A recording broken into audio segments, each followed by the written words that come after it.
Uh, Welcome to No Ideas Original featuring Shannon, the good brother, Mr. Rob, and Zach. What's up, Yo, y'all? How you yo. doing today?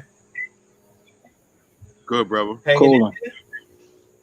It's Yes, one of them sir. TGIF, right? Thank God Yeah. for Friday moments. Oh, son. Yeah, What's man. going Most on? definitely. Yo, so we got an interesting show tonight. We got two really good discussions. One discussion, we're gonna go through the new Nas album, King's Disease, and review it track by track. We can all give our feedback, give your thoughts on the overall album. And then we're gonna talk about the Mysonne and Akon Conversation. conversation. I'm happy you said conversation because a lot of people framed it as a debate. I think it ended up taking the form of a debate because it was opposing views. But more Yeah. than I would say that it was a conversation. So, how's everybody's week been so far? I've been good, bro. Ain't much been going on this end. Actually, I moved my daughter into college yesterday, or we did. Congrats. Thank you, sir. She's a RA at Wisconsin University, and it's her first time out of the house. She's first time having her own room, her first time having her own kitchen. There's a lot Right. of firsts going on in 2020, so Yeah. that's a good look, man. That's a good look for her. Who shed a That's a tear? major transition. Huh? Who shed a tear? Were there any tears shed? Not really. Not really. Show Kanala watching her sister step off and do what she's doing. I think she has the confidence in herself to say, "Well, my sister can do it. I can do it." And I'm at school. Nice. That's being around in school and learning and scholastic environments. Mhm. That's Kanala's kind of wheelhouse. That's her safe place. So as long as she around some books and can learn and to kind of bounce ideas off of people, she's in her environment now. Nice. What's up, Zane? How your week been? Nothing much, man. Been taking it day by day, getting some nice sunshine. Getting on the 10 speed, doing about maybe 5 miles a day. Yo, did you say 10 speed? Yeah, man. You old school, About, yeah, bro. Yo, you got a mountain bike. Or you got a Getting 10 that car. for the actual handles that turned in 10 speed. My bad. Mountain bike. Okay. I still say 10 speed. But the 10 speed, that's okay. That's okay. Yeah. For all those that know what a 10 speed is. Yo, the 10 speed is the joint with the handles turned in and the mad skinny tires. Nah. Mine a mountain bike. Oh, yeah. I set myself up for that, huh? Yeah, I was about to ask you, where you find a 10 speed at, bro? Yo, eBay. You can find one on eBay. That's the only place you can find it. The Pee Wee Herman joint. Pee Wee Herman ain't even have a 10 speed. The 10 speed is right.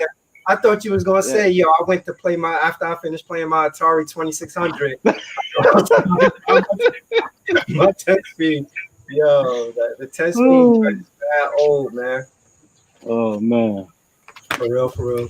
But yeah, man, yo, this week been mad busy for me. I'm happy that this is Friday. I'm looking forward to the weekend. You know, just getting a break, getting some downtime. You had to make some Bronx trips.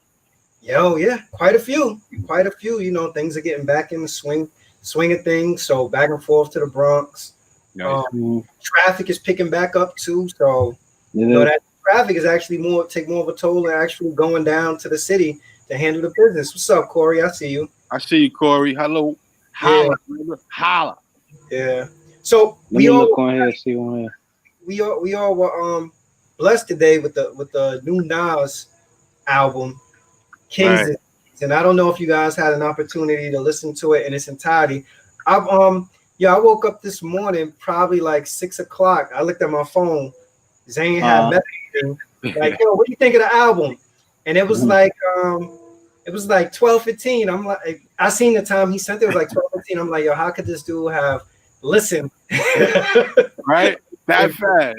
15 minutes. You know, so I didn't have to get up and dip out right away. So I put my earphones in or whatever, and I started listening. I gave it the once over. Like my standard routine for listening to albums is I listen to the first 30 seconds. The first go round, I listen to the first 30 seconds of each track just to kind of feel it out, and then I go back and listen to it in its entirety. And most of the time when I listen to album in its entirety, a lot of times it's in the car in between trips back and forth to the city. But I think that's the best place to listen to an album. Yeah, yeah. And so I listened to it in entirety. So You get that? let's talk about the first track, King's Disease, the intro. What do you guys think of that?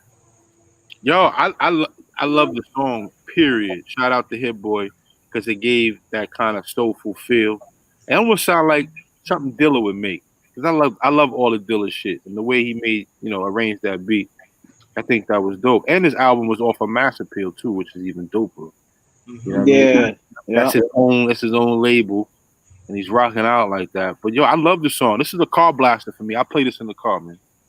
What about you, Zane? King's Disease. I like King's Disease. It was great being that he's giving like the introduction to what the whole concept of what the album is about.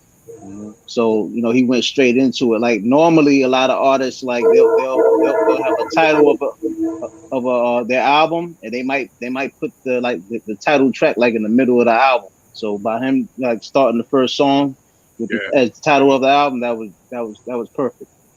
It was dope. I liked it. I thought it was a good intro. I thought it was a solid intro. It set the tone real nice for the album. It really put me in a frame of mind that as soon as I heard that first beat, I'm like, all right, I got high expectations For the rest of the song, yeah. And not to harp back on like his previous works. Usually that first song to me does set the tone. Like the first song off of the last actual album, not the Lost Tapes, but the Nasir album. That first song, forget the name of it, off the Kanye. Not for radio. Not for radio. That's it. Not for radio. That first song, I thought it was dope, and it hit hard. But I also thought that it wasn't something that, to me, it was almost like trying to capture "Hate Me Now." All over again. And then the album had a completely different tone to me than that first track. But from this album, from the first track, it kind of everything seemed to fit together well. So I bet you Nas and Hit Boy were in the studio together. And they came. That's the advantage of doing. You can hear the album and the way it's made, the way it's arranged. I'm sure they talked about what should go first, what should go second. You know what I'm saying? Right. Not just scrapping it all together. Yeah, when you're doing a project, you should be inclusive, not sending emails. Yeah. Well, I did see. I don't know if you guys had a chance to see it, but Nas did an interview with Hot 97, and they was asking. I watched it. Yeah, like how it came together. It sounds like that him and Hit Boy had started working on this some time ago, and that Hit Boy kind of brought him back to the table. Like, where we at? Are we coming back? What we gonna do? Right. Kind of thing. And I suspect that Nas has like a number of projects floating around with different people. Like I've heard a rumored Swizz Beats joint. Yeah. I heard that too. Yeah, I can imagine that. The Hit Boy joint, the All Kanye. There was somebody else that at one point he was talking about doing a whole project with. So I think Premier, right? Premier. Premier. At DJ one point. Premier, yeah. But I wouldn't be surprised. You already know what that's gonna be like. Yeah, but I wouldn't be surprised if Premier was probably the one that was least finished and least on his list to get finished. Because I honestly feel like he took those dudes kind of for granted that he could get them back anytime he want. So the second track, Blue Benz. What did y'all think of that? But let's not. I wanted to shout, the lyric that he said in that King shit. The stupidest part of Africa produces blacks that started algebra. Algebra, yeah. That right there told me. I know what I'm in for. This album is gonna be one of them albums. Son. Yeah, I caught that. He's throwing jewels out there, yo. Yeah, but I like Blue Benz. I like the beat. So he was 2 for 2 as far as for the beat. I like the lyrics behind it. And I like the sequence as far as him having the first song King Disease and then following up with Blue Benz. What do you think, Rob? I give this one a like, not a love. And what drew it to me, of course, is the lyrics when he said silk linen chiffon. I got a name like chiffon, So and he said that Dior and Theodora's part, that's Nas keeping his fly shit together, man. You know Nas how to eat.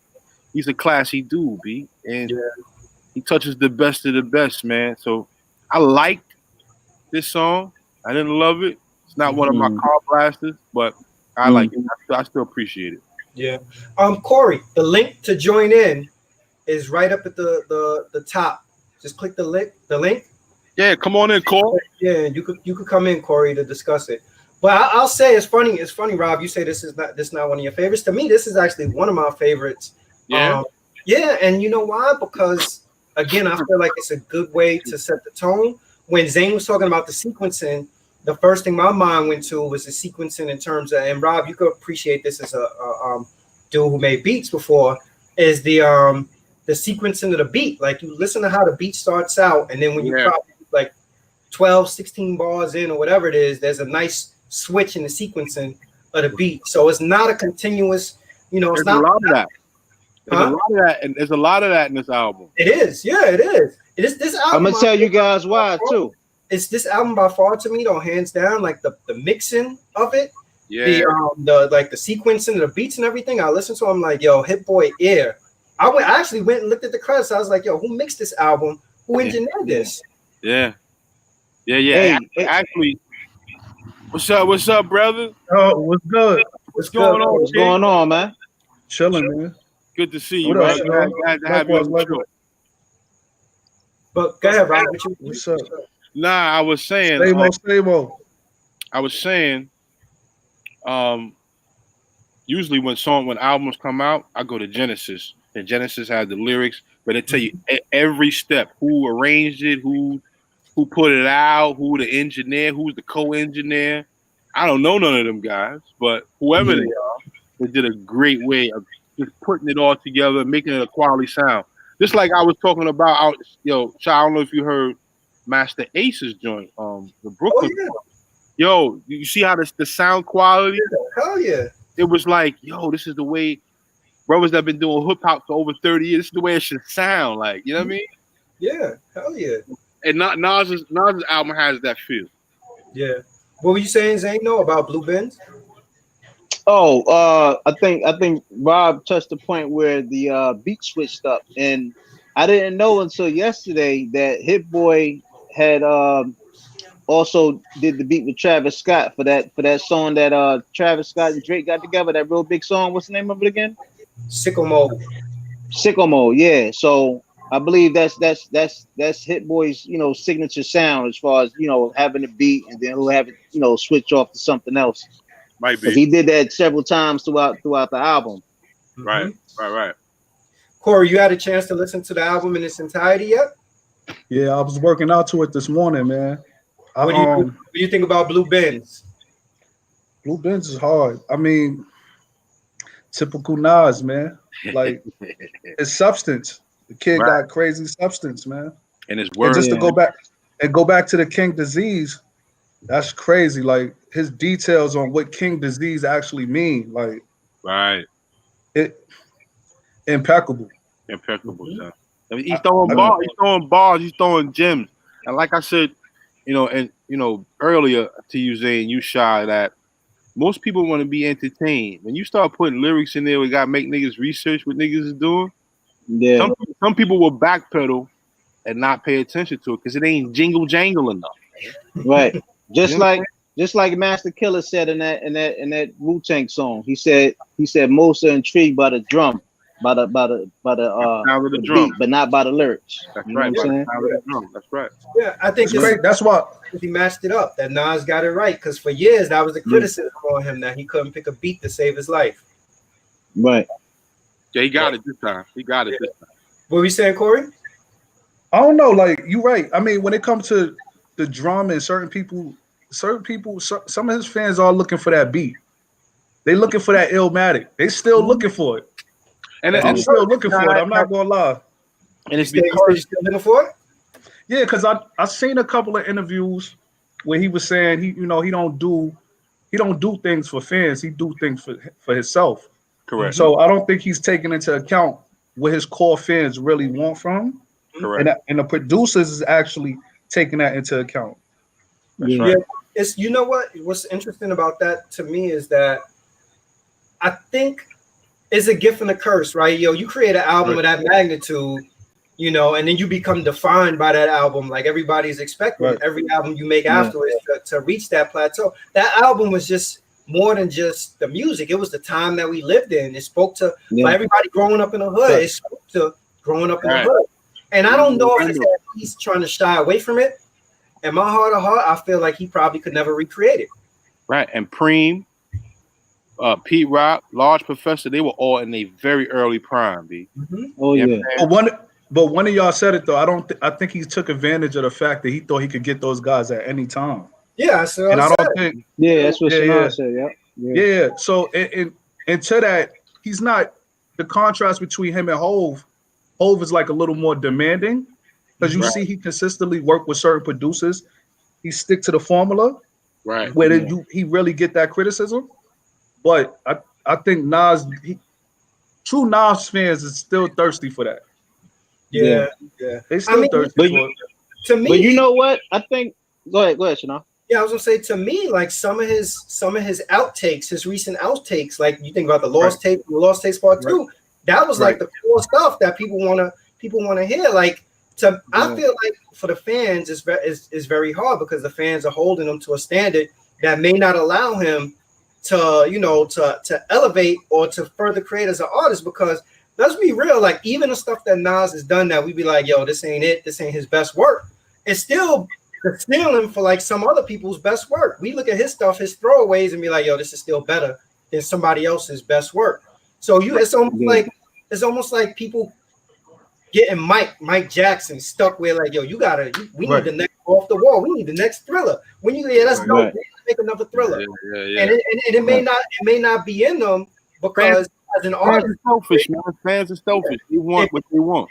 But as an artist creating, usually whatever you creating is based on what you're experiencing at that time. Right. So if you sleeping in a bedroom with your brother in Queensbridge, you hungry, you looking out the window, you rapping about everything you got going on. But then if you living in a penthouse in Midtown Manhattan, like I don't know if you guys noticed the last couple of albums, there's a lot of talk about like, fine wine and and I love it. I love it, and I think he doesn't hang around the same people, right? Mm-hmm. Right. Yeah, so Still's not sharpening Still, right. So I mean, just imagine if he had AZ around him every day, like he used to. Yeah, that's right. I'll say this, and then I'll speak more about it when we get to the Full Circle song with the Firm. One of the things that I do see that Nas does, and I don't know if it's intentionally or not, is that Nas, when it comes to like AZ, Cormega, and Foxy, like he keeps them almost like at bay, and brings them in. And I don't know if it's about timing, like him saying like now the time is right, or if it's him saying I want to have this type of control over them. Right. I think it's intentional. But to get back to Blue Benz, like yo, to me, the beat on that joint, I was like, yo, there's another one. Moving on to Car 85 with Charlie Wilson. What do you guys think about that? I love that song, man. I love that song right there.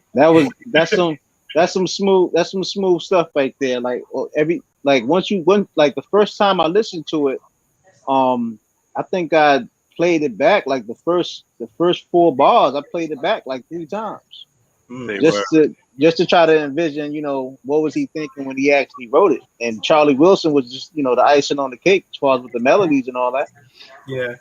Yeah, this song for me, this song is a little bit nostalgic because I know cab drivers. Shout out to 5460, son. Right. Community cab service, even though it ain't in play no more. But son, when you got in these guys' cabs, they smelt the best. They had the best seats, and they took you all over New York. I don't give a fuck where you was going. They took you, and even sometimes some of them, they wait outside the club for you, my nigga. Yeah. Yo, if you go to I know one time going to the tunnel and then waiting outside, and all of a sudden the same cab drivers rolling through the hood is outside. Yeah. Outside. Yo, Corey, you call I love the song. Honeywell? Listen, Day and Night, Uptown by Idlewild, Honeywell. Yeah. Wifey, when freshman year, Clinton High School, Wifey, Co-op City. Listen, Co-op man. City. Right. The whole track was crazy. I could have did without Charlie Wilson. I think it mixed well, but yeah. I think he could have. I think he could have got his pops could have been on that hook. He could have got somebody else on that. He could have got Dave Hollister on that. Just with That the would've whole been- yeah, synergy that'd- of Chicago '85, Yeah. he could have Right. put Dave Hollister out the That's a good out the thought, woods yo. somewhere. That's a Yeah. dope thought right I can see there. Yeah. Dave Hollis on it. I like that. I mean, yo, I'm biased because I also like Charlie Wilson. Right. And I don't know if honestly, if Charlie Wilson wasn't on the track, if it would have taken anything away from it. It had a Right. good vibe and it was a nostalgic joint. Like you listen to it, you like, oh man. I don't know. Somebody said earlier, like it's very apparent to me that Nas is not making music. That was another thing I picked up earlier. I'm like, he's not making music for the radio. He's making music for himself. And I think he's trying to make records for people who he think that's his core fans. That was something that I picked up earlier because I'm like listening to it. There's a couple of songs in it that I'm like, all right, clearly this probably is for the radio. But at the end of the day, like a lot of those songs are like songs that's just for who he believes his core audience is. Right. Because he got some storytelling. He did leave the storytelling out in a lot of these songs. He's throwing balls and he's giving you a couple of stories too. He got personal a lot on this album. Yes, sir. Yeah, with the ladies. Right. And I think he's haunted by Khalees a little bit still. Yeah. Nas is a Virgo. When they get their feelings hurt, they show it. They be in it. Yes, sir. Yeah. Ultra Black. What do people think Ultra Black?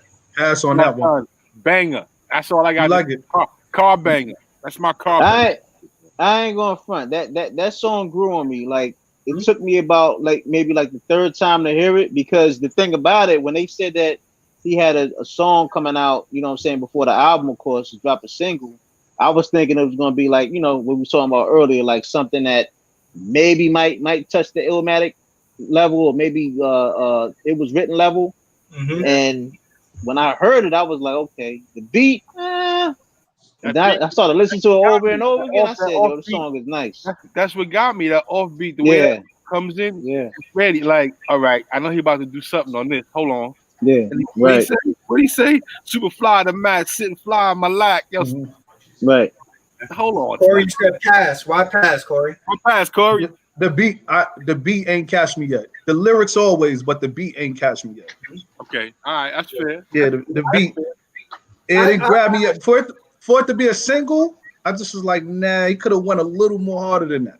Okay. It's funny you say that, because I was having this conversation with Zane behind the scenes, because Zane was like, yeah, but why would you, that is a single, your first single. And I was saying, you think about like the dudes from our generation that's rappers or whatever, like they don't have traditional rollouts anymore where they make it a single and they putting the single out and letting it bubble for weeks and they trying to get it to radio or whatever. It's almost like everything now is about, forget the build up. You know, back in the days, it would take months to roll that album. Now it's like 2 weeks. 2 weeks, yo, here's a song. In 2 weeks, we're gonna get the whole album, and that's it or whatever. I don't know if people are trying to, you know, I think there's some artists, like younger artists, that specifically try to make a single and then the rest of the album just trash. Whereas people from our generation are more so trying to put together a body of works. So what you're getting as a single, I think now, is just them picking out any song off the album and being like, all right, this is enough to kind of get people engaged. And one of the things I think Nas that's what this song is about.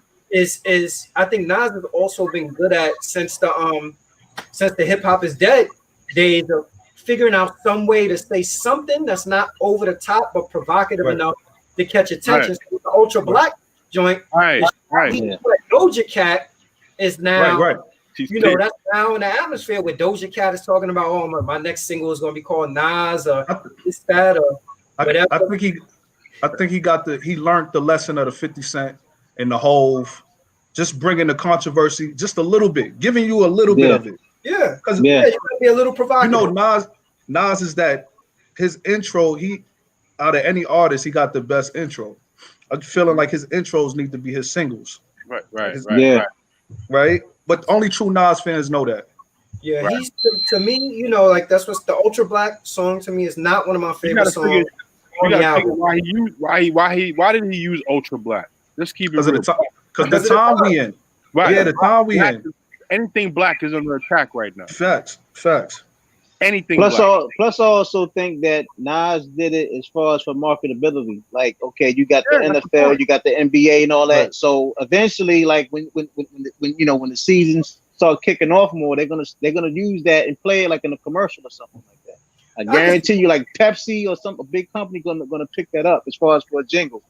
Yeah, I could see that. I could see, I could see him trying to do something that's relevant and trying to be catchy, but I just don't know if, to me, Nas at this point in his career is an artist that makes, like, I'm trying to think, like, what's the last single that Nas had that really went to radio and like took off at radio without Cherry it being Wine. forced.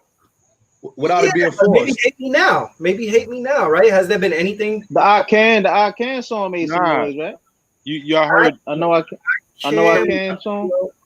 Cherry I think Wine. the hate me, Cherry With, Wine. yeah, with Amy Winehouse. Cherry Yeah. Wine was a great record, but Cherry Wine wasn't spinning consistently Not on in the the radio. States. Yeah. They played a lot of it on the radio because it had Homegirl on it though. And she just You know died. what? I think the last two songs that Nas made wrong, that was getting heavy rotation was that Uchiwali, and it was the song that he did with Genuine. Yeah, I'm saying, and the song he did with Genuine. Yeah, that was like, they played it all the time. That was like pretty. That shit was shit too, yo. Hold on. Oh, you know what? I'm about to put that in We my also playlist. forgot, I man. forgot about that, son. I forgot about that song, yo. No, we all bugging right now. The song he did with Lauren. That was on his second album. I'm saying, but it got a whole rack of spins. It got and hate me now though. Hate me now was kind of crazy. You know when it was. You know when radio play became something that wasn't interesting to Nas? I think the Streets Disciple album. Yeah. When Horrible. came around, the single he had was horrible. I didn't like that album. I think there might be one song on that album I really. That was the double album, right? There's That was double there's album. a lot of dope songs on that album. There's a lot of throwaways. But there's a lot of dope songs on there. Like I like War on there. Yeah, that was good. Yeah, I like War. I liked what was the other joint on there? The what's the joint that Q-Tip produced? It was like one of the first songs on the album where he on Kobe on one of the songs. Heroes. These are heroes. These are heroes. Yeah, he has some joints on there. But bangers. One mic was a banger. Oh, Made I You think Look the was a banger. Nah, that was a different album though. Yeah, those bangers though. Made You Look was Nas. But that's what I'm saying. Like Nas to me, like even if you think about Hip Hop Is Dead, Hip Hop Is Dead, the single from Hip Hop Is Dead was Hip Hop Is Dead. And he tried to promote it and push it as a single, and it got to radio, but it wasn't like to me that solidified. I'm like, all right, this dude is not trying to really make records for single like that, like previously before. Like where he was commercial. I think he might have been like in a dark place when he made that album too. Like even though he was saying, hip hop is dead, I think he was like in a dark place in his life. Like he was realizing that shit was going left. Ain't nobody trying to save it. Right. That was a great, to me, I liked Hip Hop Is Dead though. I thought that was a good album. I liked it. I think as far as that, that was slept on. Like even the intro on that, like you said earlier, like when he does his intros, it's classic. But the intro for that particular album was out of this world. Yeah. 27 Summers, the next track. What do you think about 27 Summers? That's growing on me a little bit, but I like the verse. He said, "Mass Appeal Movies Music signed with us. He's bigging himself up with his own company." So, it was alright to me. It was alright. It's a like for me, not a love. Yeah, it was content is always good. His lyrics is always where they need to be at. 27 Summers, if I'm correct, that song is like probably 2 minutes long. To me, it felt like almost like an interlude type thing. I was kind of like, it's not bad, but it's kind of like, all right, is this really meant to be a song? Right. Like, why is this here? So that was one. Right. That's one of the ones that to me, like, that doesn't have much replay value for me at the moment. Right. You know what I'm saying? I'm not blasting that in my car right now. Next, Replace Me featuring Big Sean. Hard. Now that there. I did write a note on that.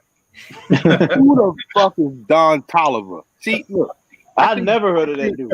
I think I blame Jay for this. Jay fucked me up with this auto-tune shit. If I can't understand what you're saying in auto-tunes, I'm not listening. I'm like, the fuck? This shit sound. I always like Big Sean. I think Big Sean. Every time Big Sean around, he freestyles. He's just off. He's witty. He's off the tip, and he can rhyme you to sleep, my nigga. This nigga just knows how to rhyme. He's good. I actually think Big Sean out rhymed Nas in that particular track, though. To me, I think he out rhymed him. I think you're bugging. I don't. I'm gonna say.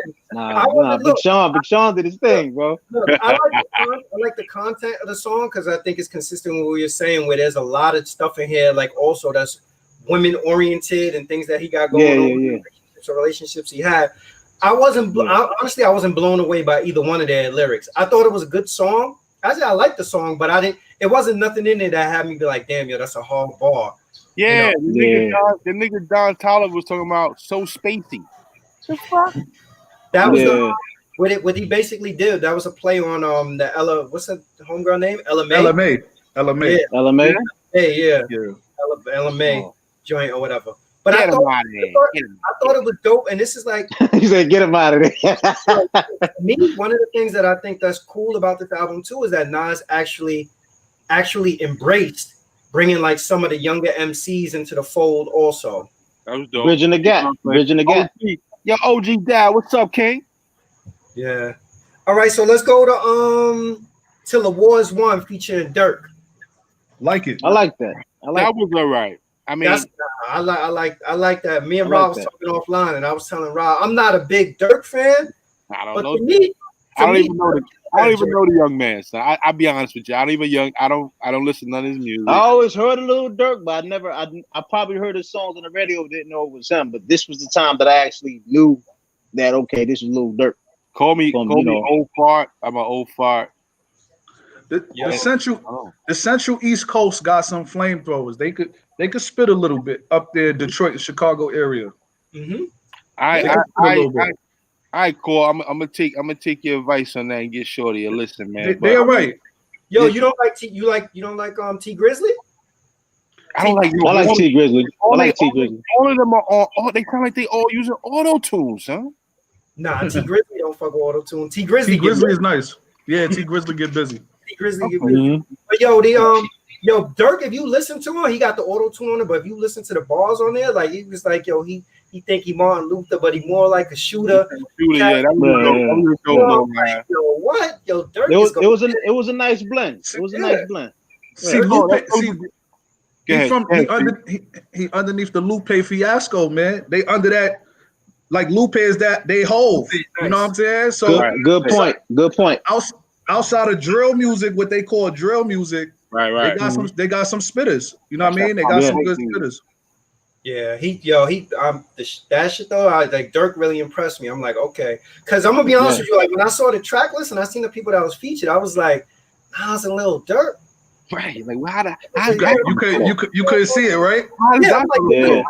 On paper, the track list did not impress me. That's Hit Boy fault.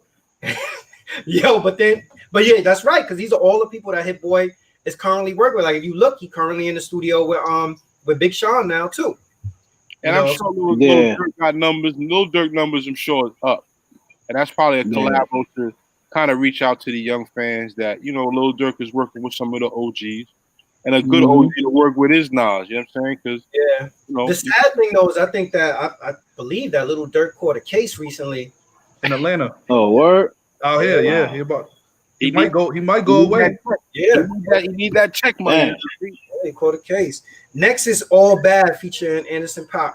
It's one of my favorite joints on there. I like it. I like that one. I love that one. That's a car banger for me. Yeah, that joint is very tough. Like, yo, woo. And I fuck with best. That's the best collab on his album to me. That's the best collab. Yeah. That the best joint, collab. like yo, just everything about it. I'm like, yo, the beat is crazy. The sequencing of the beat, all that. I'm like, yo, I just hear that and I envision like a live band going on from there. Nas being the master linguist that he is, his cadence is crazy. His cadence rides the tempo of the beat perfectly, my nigga. Yeah, it did. Listen, go ahead. At one point, he was the best artist to ride a beat. Yo, he knows how to fit words and tempo, and they just rock out when he spits. Like, what did he say? To have you hit and rewind again. Like, what did he say? What did he say? It's one of my favorites. It's one of my favorites on there. That's one of my favorite joints too. Like, yo, like that to me, and I can see why he wouldn't lead with that, but that to me is that's single material. Right. It is. That might be the next one though. Isn't that a feature on his IG page right now? The kid, I think the kid is singing. Oh yeah. That's right. That might be the next one. Yeah, that's a very well produced, well written record, and I was like, yo, this joint right here. Yeah, that was solid. That was a good balance right there. Check out my master, Pac Master. That shit was next, crazy. we have the Definition featuring Brucey B. That's my least favorite song. You serious? That's my least serious, favorite. No? Yo, I like it. I'm fucking with that because he got Brucey B on there. And exactly. That's why it's my least favorite. That's why it's my favorite. Your Brucey B sound like the old mixtape. Yo, shout out to my man on 145. Shout out to my man. And I'm listen, hold on. And I'm surprised. I'm very surprised that you disagree with that. Like, coming from the Ron G era. I'm very surprised. This is why this is my least favorite. Brucey B to me is like, you get Brucey B, to me, you gotta go off. I wouldn't have put Brucey B. I wouldn't have put Brucey B on such a lyrically oriented beat. Follow where I'm going with this. On Life is Good, Nas had Hot Day. And Hot Day did the Reach Out joint with him and Mary. Yeah. And that was the feeling. That was the mode at that moment. Why you take Brucey B? You know, if I hear Brucey B, I'm thinking, all right, we about to go back to the park. You know, it's gonna be the mixtape era, this, that, and you getting lyrical. Shout out to Brucey B. I'm like, yo, this. When I hear Brucey B, my mind go back to the 80s. I'm like, yo, I was on to Harlem in the 80s. It's going up, down, and this, that, or whatever. And it didn't get there for me. Yo, I agree. Yo, Brucey B, it's like being in the cab 85, son. He playing that. And maybe he should have been on cab 85 instead of Charlie Wilson. Now see, Shannon, see, you got a point. This is the problem with Nas sometimes. Like, he doesn't know, and again, because he don't have his old circle there. Right. I saved the next response for the next track, but he needs to understand where to be in pocket at. He doesn't know where to be in pocket at sometimes. He's still missing that. You're right. He's missing that by this much. But that was not to me a good song to have Brucey B on. Like, it felt forced. It felt like, you know what, yo, you throw that on there. Recently, put Brucey B on it. Like, Brucey B, as far as I'm concerned, he could have been on another song. But that beat and him trying to get all lyrical to it, I'm like, nah, that's not for Brucey B. I appreciated the song because, you know, the of course the lyrics, the content. You know, I just had a situation with a young lady, not a situation, but I reached out to a young lady about her health, and he talked about alkaline water and eating right at the end of the song. Yeah. And where that song is so. No. Where does Brucey? And that's what I'm saying. Like, yo, alkaline water, and gout is the rich man's disease. And all that shit that's legit. I feel you on that. That's all King's disease. That's all part of King's disease, man. But what does Brucey B have to do with that? Like, Brucey B is supposed to take you to the party, to the park, to the jam. Yeah, it should have been a party joint for Brucey B. I feel you. You know what? Overall, I think the overall reason how that happened to me, I'm thinking, okay, Nas was out somewhere and he saw Brucey B. They was at some gathering or whatever, and him and Brucey B get to talking, right? And they talking for like a New York minute. And Brucey B was like, yeah, oh, man. And then Nas like, yeah, man, you know, we gotta do a song together one day. And then he like, oh, well, you know, let me get on that album. Nas probably was like, damn. And then next thing you know, they probably dapped each other up, and he was like, that's your word? He was like, yes, my word. That might have been the last song that he recorded to put on that album. Yo, I think it came from, I think Hit Boy said he looked at Nas and was like, Puff last CD was all Brucey B. You know that, right? I think it's going back to Harlem or something like that. His very last CD. Who, Puff? He had nothing but he had Brucey B on there. Okay. And I think Hit Boy probably said like, yo, listen, we need to throw some old school shit on there and played that Puff track or that Puff mixtape and was like, yo, this is the direction we need to go on with this. Like Shannon said, though, it really don't make no sense, man. Like, it's fit. good, but it don't make no sense. I like Brucey B, and but it just, to me, it wasn't the right fit. It's almost like saying, you know what, for the sake of putting somebody on a song, you put them on a certain song. And I think that honestly, that's one of the issues that Nas has. Like at one point, Nas was rumored to have an album executive produced by Rick Ross. I was actually excited about that. I read that too. Yeah. Yo, you can say whatever you want about Rick Ross lyrics, but Rick Ross always has like there's decent beats. You know, as long as he don't start trying to rhyme like Rick Ross, I think that's when not really needs somebody to tell him like, yo, nah, that's not a good hook. Nah, you don't need DJ SNS screaming on this track. You don't need, you know, how you call it? Like he has to. It just, as much as I like Brucey B, it wasn't appropriate for Brucey B to be on that song. He's supposed to go get Akinelli. Just add Akinelli. Just go get your man. Go get How about Akinelli. That would have made sense. Like, this is Shannon point. This is the problem. There's no more A&Rs. And it almost sound like 50 Cent. Yo, Shaw, let's be A&Rs, yo. Shaw, that's our next career, so A&Rs, yo. Let's go to the next joint that probably everybody, when they first got this shit, went to. First of all, Full Circle. Disappointed. AZ, Cormega, Foxy Brown, and Dr. Dre with, I guess, like the little 6 or 8 bars at the end. What do you guys think of that? No Nature. I think AZ by far had the best verse on there. I agree. And where's Nature? Right. The next one, probably on the next CD. I feel like, yo, listen, that track should have been a little longer, and he should have had another feature with AZ, like Stillmatic. Should have had. He need another track with AZ. I think that could have been an album with AZ. Did you hear about how that came together? That originally, it was just him and AZ. Yeah. I did hear about it. AZ, and then he let the dude that be around him, G Code, hear it, and G Code was like, "Yo, you know what sound hot on that? You should put Mega and Foxy on it." And he said to the dude, "Yo, you got their number so I can get in contact with them." And that dude got him and linked them back together. Now I'm gonna say, AZ to me by far had the best verse. Nas' verse was good. Cormega's verse to me was good too. Foxy verse had nothing to do with the song or whatever. I had to listen to that song like 4 or 5 times to actually appreciate Foxy's verse, because I'm like, Foxy to me in that verse is just like she's just rhyming. She's not following whatever the topic is. I thought it was me at first that was bugging, but then I saw a Nas interview and they asked him about the song. He was like, "Yeah, you know, me and A did it, and I put these other people on." He was like, "Yo," and then Foxy just came in doing her Foxy rhyme. I'm like, okay, so he realizes also that she's not on topic. She was happy to be called for the show. She's like, "Oh, they calling me? All right, I'm showing up." Right. There's some real. If you listen to the lyrics in that, like between Nas, AZ, and Cormega, yo, there's some real gems in there. Like Nas, I like through my what he said was something like with my my trainer or whatever. Like we something he throwing the boxer trainer.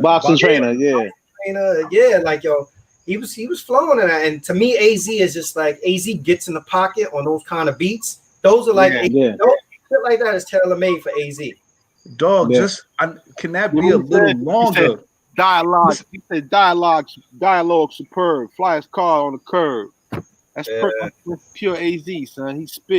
He spits that fashion, that luxury Cuban link, that Cuban link talk. You know what I'm saying? Yeah. So they asked Nas about is the Firm album coming, and he said Nas' response to it was like, "Yo, I want to deal with the present. Let's leave the past in the past, and we'll see what the future will be." Listen, but as a result of this, all right, so here's 2 questions I have. One, do you want another Firm album? I would like to hear one. Wait, before the Firm, I need a G-Rap Nas feature. Before the Firm. I'm sorry. It's no way you should not have he should have a G-Rap somewhere. The last G-Rap was the Fast Life. Remember him and G-Rap had Fast Life from back in the day? How long ago was that? I get it. But G-Rap is still active, right? G-Rap drop an album every 2 years if y'all paying attention to it. Yeah. He did a joint with 38 Special, and he did something after that. Yeah. Come on. And then you got the journalist I don't respect E, bro. Like some of these guys are not really hip hop. You know what I'm saying? How you not ask the man about G-Rap? Yeah. It's sound bites. Niggas is trained by sound bites to ask certain questions. Well, G-Rap is, I think, viewed as not being mainstream, and people aren't doing their homework trying to dig up. If you did your homework and you actually digged up, you'll realize that G-Rap has been an influence to Nas for a long time. To just a lot of people. Like G-Rap flow was sort of jazz. Right. Yeah. Listen, Shannon, every time I hear Nas music, I'm fighting the air because I'm like, there's no way you should not have G-Rap around you somewhere. Right. Just on a feature, give me it. Just throw it for the fans. For the fans, right? For the family. So do I want another Firm album? Yes. Now the next question is, do you think there'll be another Firm album? I think it will be because they had Dr. Dre at the end talking all that shit. Dr. Dre was talking the shit at the end. And if you listen to what he's saying, it's like an inclination that it's going to be another firm album, and this time it's going to be right. Because I was actually from that Hot 97 interview that Nas did yesterday with Ebro and them. Mm-hmm. He was saying that one of the reasons how the Firm album didn't turn out the way it was supposed to because you had Track Masters and you had Dr. Dre. So Dr. Dre at the moment was like, okay, Track Masters is doing their thing, and Dr. Dre thought he would have more of his stuff, on there or more of an influence. So Dr. Dre was like, the hell with it. And that's how it kind of just got dismantled. So hopefully Dre will be on there with a major influence doing the right this time if they do have another one. Yeah. Rob, you think there'll be another Firm album? I hope so. I think so. I think that was a prelude. Having all of them on the album and you can hear them. So she was said, the core fans, we're interested in that. I mean, it's long awaited. And like I said, AZ not has gotten better, but he's refined his talent. So has Cormega. Cormega probably had a lot of just street shit he had to deal with. I love Cormega. Yo, son, he's even refined. Yeah.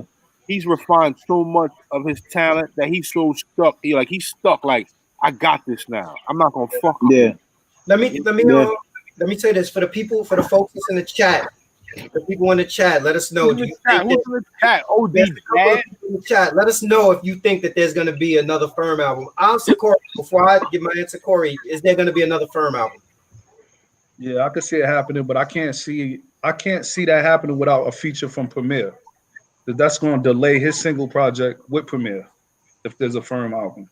Yeah, but I think it's going to happen. I can't see it happen. No. Explain, brother. Give me let me tell you why. Earlier in the show, we were talking about this. Remember, I told you it seems like to me that Nas kind of keeps them at bay. Yeah. Probably, I forget what year. Well, actually, you know what? It was the year that Hip Hop Is Dead came out. Off the top of my head, I don't remember what year that is. My wife had actually got me tickets for a Nas concert, and it was down at the theater in the city. I went to the concert, and Nas brought out Cormega. They was Foxy Brown, and I think he brought out AZ also, and they performed the Firm Action, everything, and everybody left there getting excited. Nothing happened.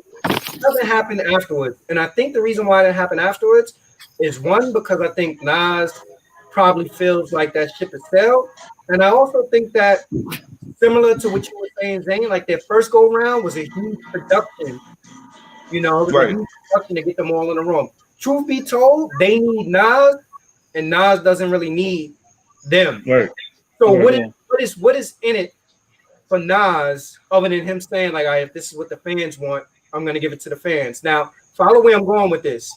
There's a part of if this is what the fans want, I'm gonna give it to the fans. But now giving it to the fans, where all of them are at in their career, is it profitable to give it to the fans? With streams being less than a penny. It might be profitable for Cormega and AZ. I mean, it's a good for them to jumpstart their careers. And Nature's on the project. But Nature ain't getting on that project. He's done with Nature. I think Nas got a little bit of guilt because those guys were just a little bit, not a lot. But then just the sidebar, I think he keeps AZ at an arm length due to the fact with the tension between him and Jay. and his baby moms, because A played the factor in that, right? So just to be petty, because I didn't know Nas that. is Nas. Yeah, I didn't know that. he played a small inkling. Small part. Him and Hove is cool. Yeah. And they still, even though they cool, it's still some type of resentment there, man. You ain't 100% okay with, all right, we good, we brothers now. Yeah. Right. I just think that it gets to a point in time where, as much as you could love people and you know Right. you care about them and then your crew and everything, that it gets to a point in time where if you got so much going on, like it has to make sense. Right. You know? Yeah. And that's the part that I'm trying to figure out. Like, as much as the fans want it, does it make sense? Like, is there money to be made off of it? You know, especially given this day that you could do all the recording now. We don't know what touring going to look like with COVID. But where's the money to be made off of it? If he did it, it would be what you said, Corey, out of guilt. Like, you know, I owed him something. But I don't see him as being the type of dude that thinks that he owes them anything. He didn't show up to BB King's a few years ago. I went to the BB King's thing when AZ, Cormega, and Foxy was there, and Nas was nowhere to be found. Yeah. Wow. Look at Wow. that. Yeah. Look at that. Yeah, so OG Dad said, I love B-boy music, but dislike the music business. Decisions aren't based on art. That's the truth. Yo, that's exactly the truth. It's not, you know, we talked about boxing recently. It's not about what the fans want. It's about business. It has to make sense from a financial standpoint. And when big budgets were flowing and they got together and put that Firm album together, and they had all the managers in the room and super producers and all that, there was money being thrown around to make it happen. But now you got this dude, Nas is a multimillionaire. You know, Foxy got her own like health related issues. Cormega and AZ have found like a nice little lane for them. You know, so it would all be about like the fans, and if he wanted to reinvigorate their careers. But there's really not anything, no money or notoriety really to be made for. So if he did it, it'd be like, all right, yo, I'm just giving this to you guys because this is what the fans. Well, I would love to see it, but I don't think it's gonna happen. Right. Now, one thing that I would say, I think Rob was bringing up nature, right?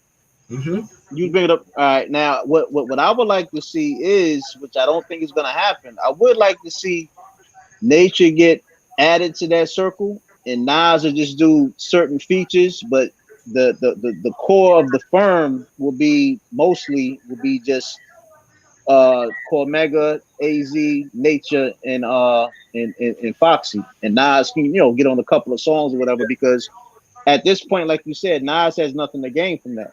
Yeah. Plus the main one of the main factors of how the Firm messed up was with I think it was Steve Stout.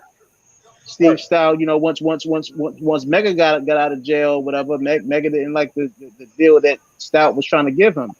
Basically trying to, have him sign over his publishing and all that. And Mega was like, nah, like I'm not feeling that. Mega, so that's one of the reasons why it didn't happen. Cormega derailed his career though, because that was a standard music industry deal, record deal at that time. It was. Yo, this should tell you something. This should tell you something about Nas keeping him at bay. Look what Kenyatta said. Cormega said the first time he heard the song was today. Wow. But also too, that says a lot about Nas' business acumen, and this is why Hov won the war. Yeah, he's not a business guy, right? If it was so, he's mass appeal. It ain't hurting him nothing to create an album. Yeah. You could just drop. You could make 5 songs and give it to the public. Whole lot, no problem. Yeah. He just don't want to babysit. I think he's mentally like in mental shock. Like I don't want to deal with that trauma.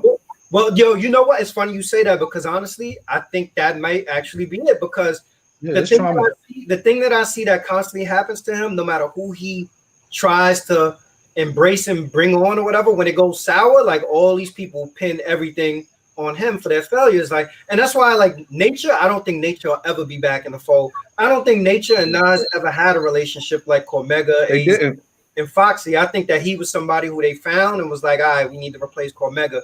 We're gonna put him in. And Nature to me is a talented MC, but he's nice, good. Yeah, but truth be told though, like, would we miss a beat if a Firm album came out and Nature wasn't on it? Did we miss a beat that we looked at the track list and Nature wasn't on this? Nah. I thought at one point when I first heard it, I thought Dre was Nature. at one point. I was like, whoa. Hell no. They made him. I was like, whoa. Nah, this is that first hit. This is that first listen. I just was like, whoa. It was a typo in the credit somewhere. This nature. Hold up. I thought at the end when Dr. Dre came on for a sec, because it didn't sound like Dr. Dre. I thought it was the dude Wiz. I thought it was Wiz for a minute. I knew it was Dre. I knew as soon as you knew it was Dre.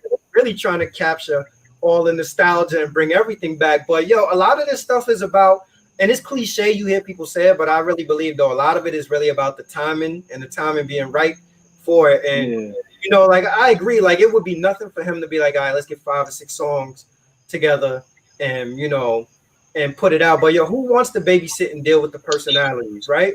Nobody. It's easier for him to do something with AZ. It's easier for him to do a project with AZ than to try to figure out, all right, how do I, you know, unless these dudes come to terms and understand like the big budgets aren't there anymore. You ain't getting a whole bunch of upfront advance money. And the only thing you're going to get on the back end is you'll get your career reinvigorated or you get another look. And what you do with that look is on you kind of thing.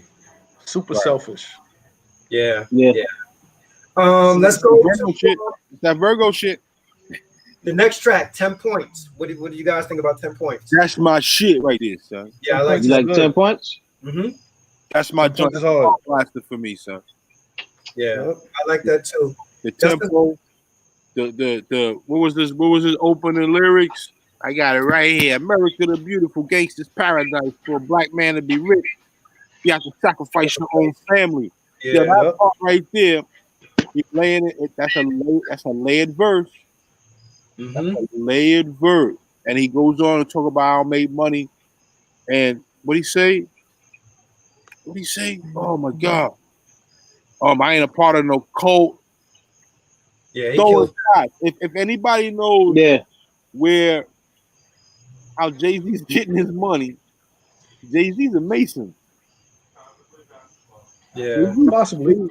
Jay-Z is well connected by being a Mason. If you know anything about Mason, that lodge, that familiar, that the way them brothers hold each other down, I'm sure in holds the atmosphere, he's rubbing elbows, other elites that ain't got nothing to do with music, but got everything to do with money. Mm-hmm. Well, he was just pictured with the CEO right Twitter. Yeah, son, and he got a thing. Jack Dorsey. Yeah. Dorsey, he was like, and Nas is saying like we're not savvy enough to make outstanding figures. That's that verse right there. That first verse, the first 4 bars, loaded. Yeah, another. He knows that though. Yeah, he knows exactly what he's saying. Hell yeah, he knows what he's saying. What about man? That's my favorite joint. That's my very favorite joint off the album. Yeah. What about next The Cure? That's my favorite right there. I like James Jones right there. That's my favorite right there. I like how the beat switched up. I think after like a minute and 24 seconds, that's when the beat was faster. They had the drums heavy on it, and he actually went in, and on that he had like, man, that song has so many different messages in it. It was like layer upon layer upon layer of different messages on there. With that you gotta like really sit down and listen to that song several times to get a full gist of what's going on. Kenyatta said, I'm sure a lot of people don't know about Mike giving back. Yeah, that was a line. Listen, in there. Even LeBron, you know. Listen, go talk to the LeBron fans. They'll tell you they hate Mike. Mike ain't do nothing. Is you kidding me? Yeah. Mike endorsing private prisons out here, son. Yeah, that's What's up with and then the last track, Spicy, featuring Fabio Foreign and ASAP Ferg. I like ASAP Ferg. I think it was a good experiment to get them both featured on there. It was a good experiment. He was testing the waters on there. But I know ASAP Ferg did a little slick joint when he mentioned the sincere line. It was a play on Belly. It was I know, but it was still like, Yeah. He threw a little jab in there.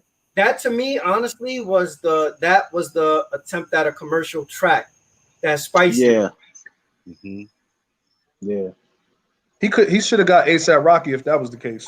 I've heard better Fabio verses though than that. Like to me, Fabio verse, the wackest verses on the album is that the Fabio verse is whack to me, and low key the second wackest verse on the album to me maybe Foxy's verse.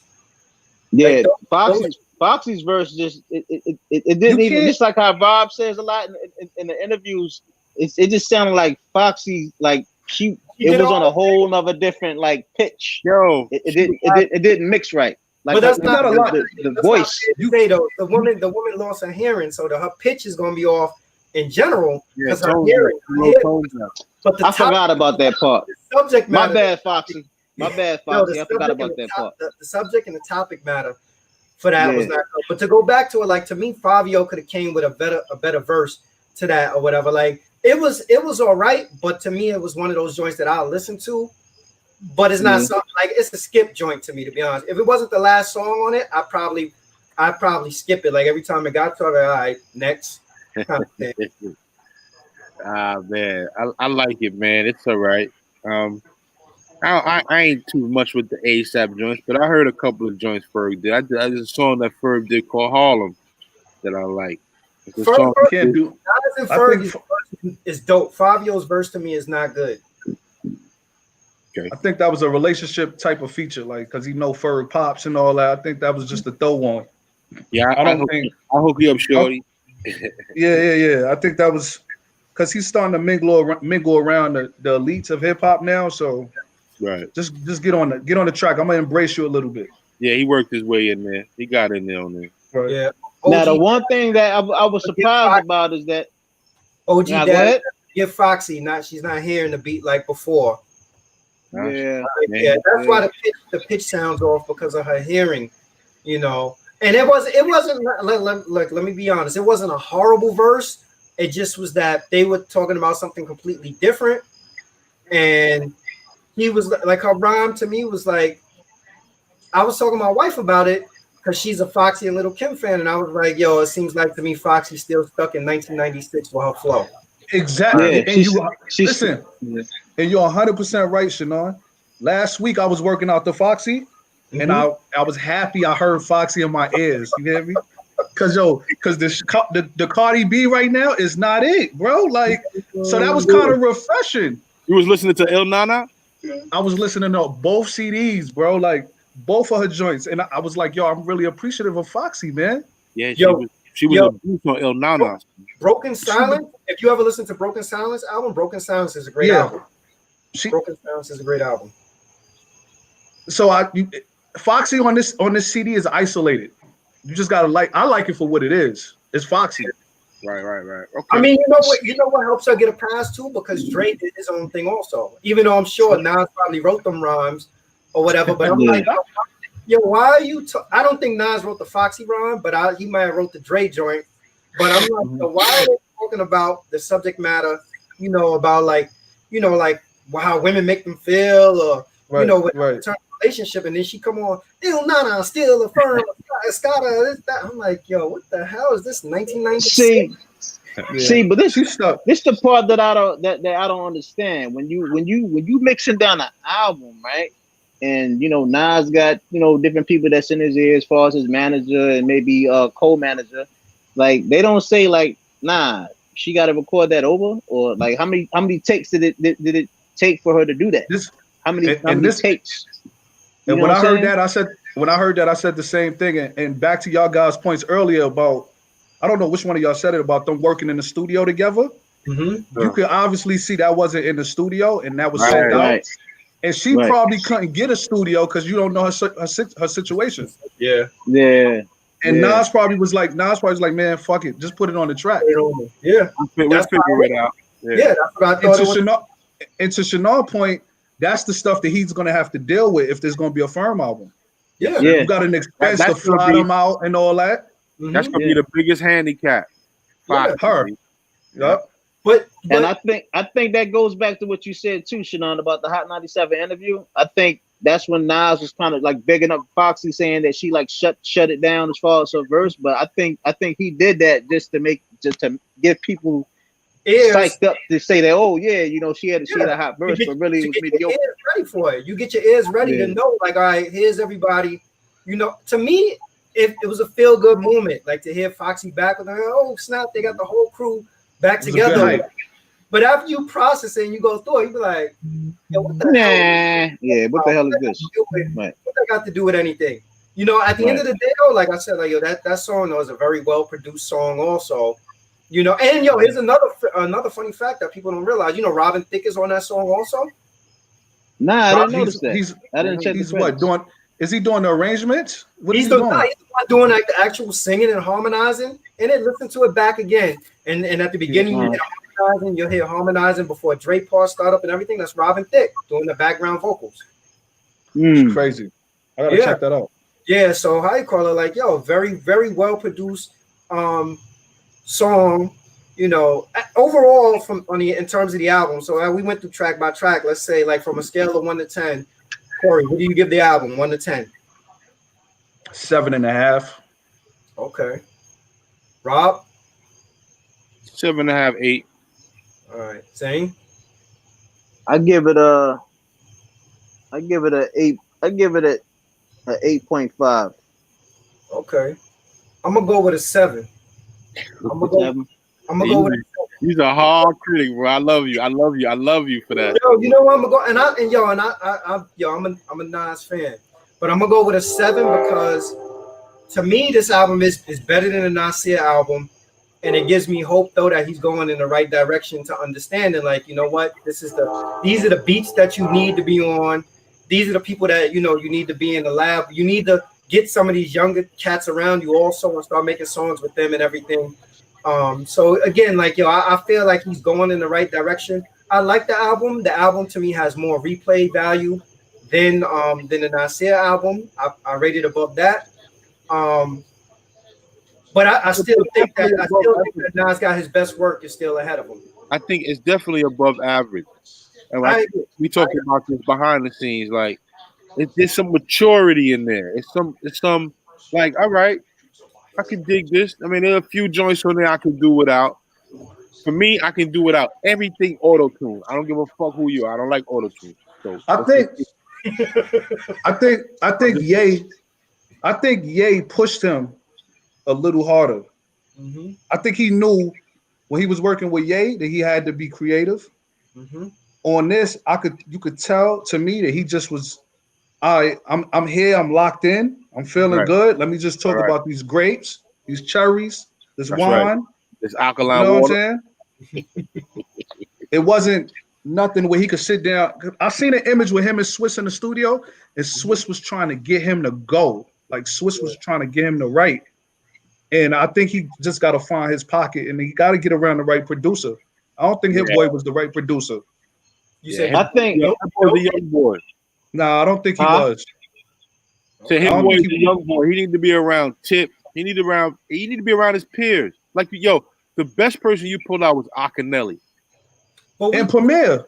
But we can't, you know what, honestly, as much Lost as Professor.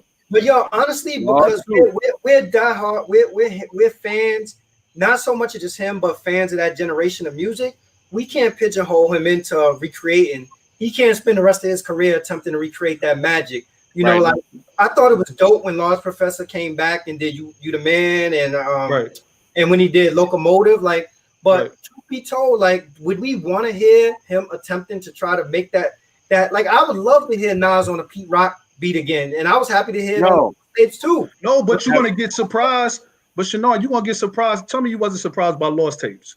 When I heard Lost Tape, I was like, holy shit. What is I like both Lost Tapes.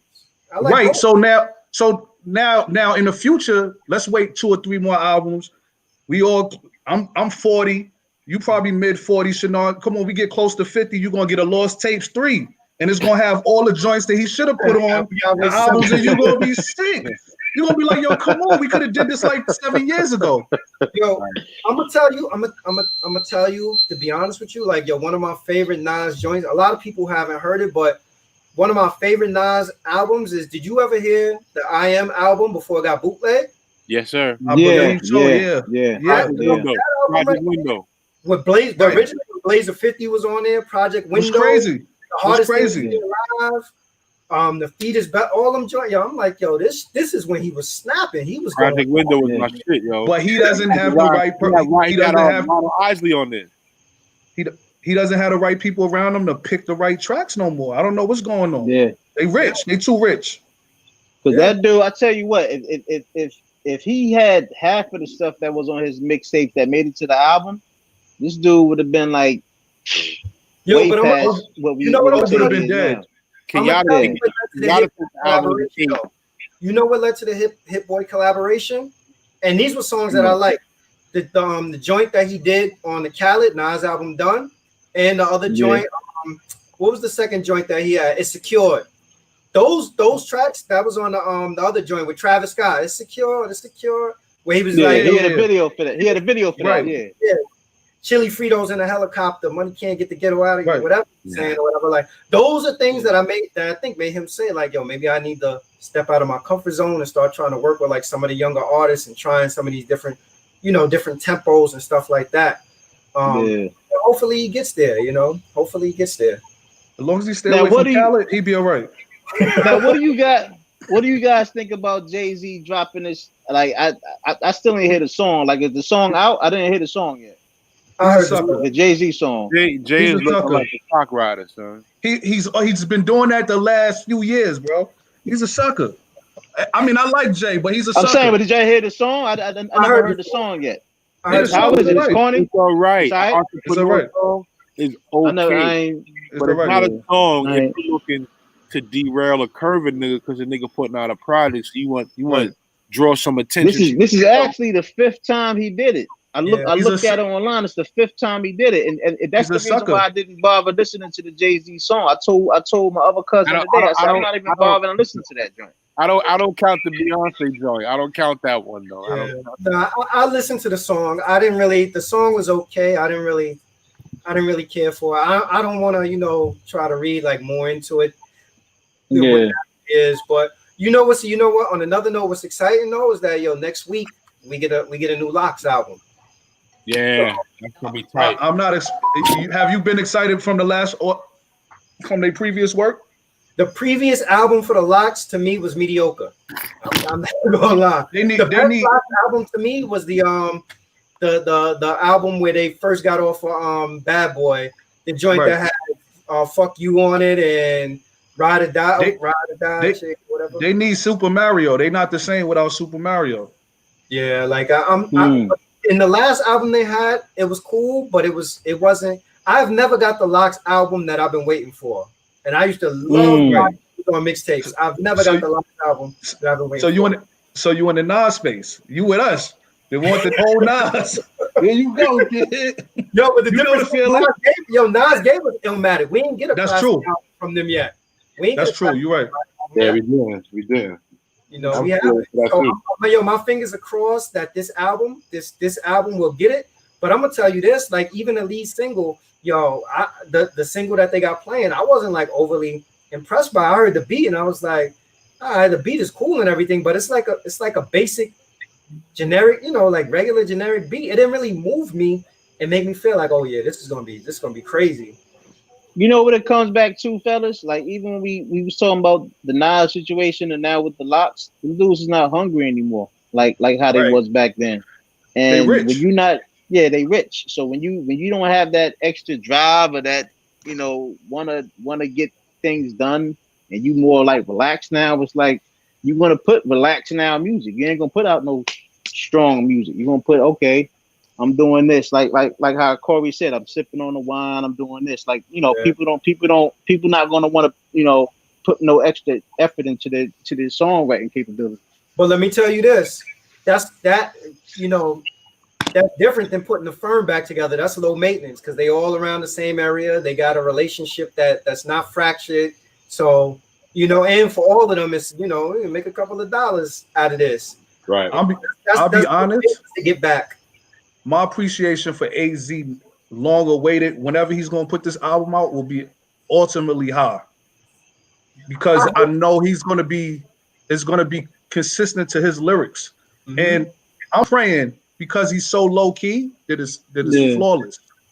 I'm hoping that's what it is. You know what? Honestly, AZ to me is a dude that he put out Sugar Hill, and since he put out Sugar Hill, it's like he keep trying to, instead of him just relying on his lyricism, he to me is trying to find like what that next radio hit is. Like if I was executive producing his album, if somebody came to me with a popular sample, I'd be like, yo, I'm not taking no popular sample, soul record to R&B and none of that. Whatever, like it's okay to have a sample, but I don't want you don't need to make no more Gap Band stuff over, no more Entombed stuff over.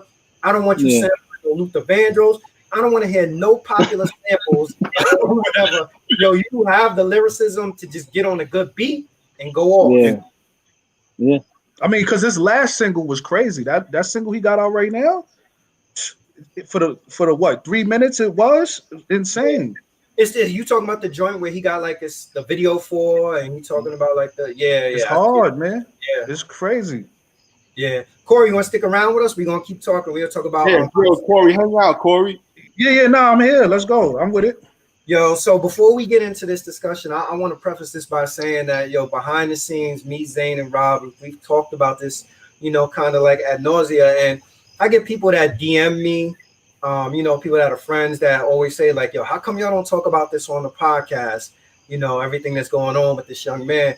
And I think honestly that it's a topic that in particular, I can't speak for Zane or Rob, that I stayed away from because I feel like that, in all honesty, to me, it's more so about, I look at it as being about like almost like the gentleman, the young man, 6'9", he's a polarizing figure. And to me, a lot of this goes back to sort of where the individual's morals and ethics are. And I've always felt like, who am I to tell somebody what their morals and ethics should be? If ever I've encountered a person that I'm not aligned with their morals and ethics, one of the things that I've done is made it a point not to stand next to them. Right. So I say all that to say that I think that in Mysonne and Akon, having this discussion and having this live and interacting about this, like these are two people that are very passionate about their opinion. And you can't really have a debate based on opinions. You know why? Because who is anyone to tell you how to feel about something? Right. So that's why I never really delved into it so much and spoke so much about it. But I figured because it's so pressing and everybody's always like, yo, y'all guys got to talk about it. And they had that live and, it is what it is that everybody's discussing now. So I figured we bring it up and we lay it out on the table and we all talk from the perspective of how we feel about the situation. I want to encourage the people in the chat also to weigh in on it. If somebody in the chat, also if people in the chat want to come onto the actual platform and share their feelings, also open that up and bring people in as well. Yeah, I don't want to sound corny, but my mom's watching. She told me to smile. But again, like it's something that I believe that we've stayed away from for a particular reason. But let's touch on it a little bit. And Rob, you here? Mom's here. You want to weigh in? But look, man, I'm all for what my son is saying. But I think what Akon is trying to do, along with get a large ass check, because 6ix9ine has a major following. Mm-hmm. Major following. He was, and you gotta pay attention to the words that Akon is using. He said he wasn't supposed to be put there. Who the fuck put him there? I agree with that. Who put him there? So there has to be someone else's hand behind 6ix9ine who knew that he was going to be in this type of environment. Now, once you're in that environment, you know that you're in that environment. Mm-hmm. You know what's going on in that environment. So when the shit get hot, now that it gets hot and you're looking at numbers like 40, 50, even if you're looking at 2 years, niggas don't want to go to jail. Mm-hmm. And you start diming now, whatever the case was with them taking off on his wife and them kidnapping him and extorting him. Honestly, I know a lot of brothers that have taken little funds from niggas in the street, and their mindset was, look, I just need to show up at the studio and show up at the video. I don't need none of their business. So, my thing is, you know exactly where you are. You know exactly what you're doing. But Akon is trying to spin it where you got to say to yourself, well, this kid don't know he was in what he was in, and look at what they did to him. Mm-hmm. But none of this that's going on in this case has changed 6ix9ine. Mm-hmm. He is Right. still with the same mentality. He's still trolling. He's still doing all the extracurricular shit.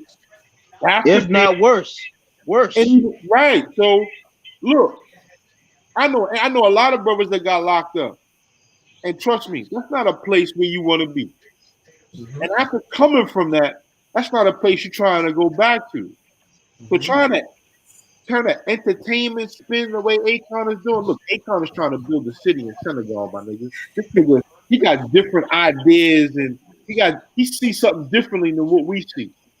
And Yeah. I like to think that this is going a little bit more political because it looked like he's trying to introduce some sort of reform for 6ix9ine and use 6ix9ine as a poster boy for reforming dudes that think they out here gangster, but then get caught up. That's my spin on it. But I don't like none of it, to be honest with you, because the way the social fabric of today is, people are just following. People like trendy shit, and people are out here copycatting a lot of different things. And I wouldn't be surprised if there's another 6ix9ine brewing, just waiting to show up. Just somebody gullible who would just take a chain and some money and a couple of verses, and so they can have a little 15 minutes of fame. So listen, I don't approve of snitches. I know a lot of brothers that I grew up with that have been snitched on and done a lot of years and come back home and they had the stories like, yo, son, this shit ain't no joke. Yeah.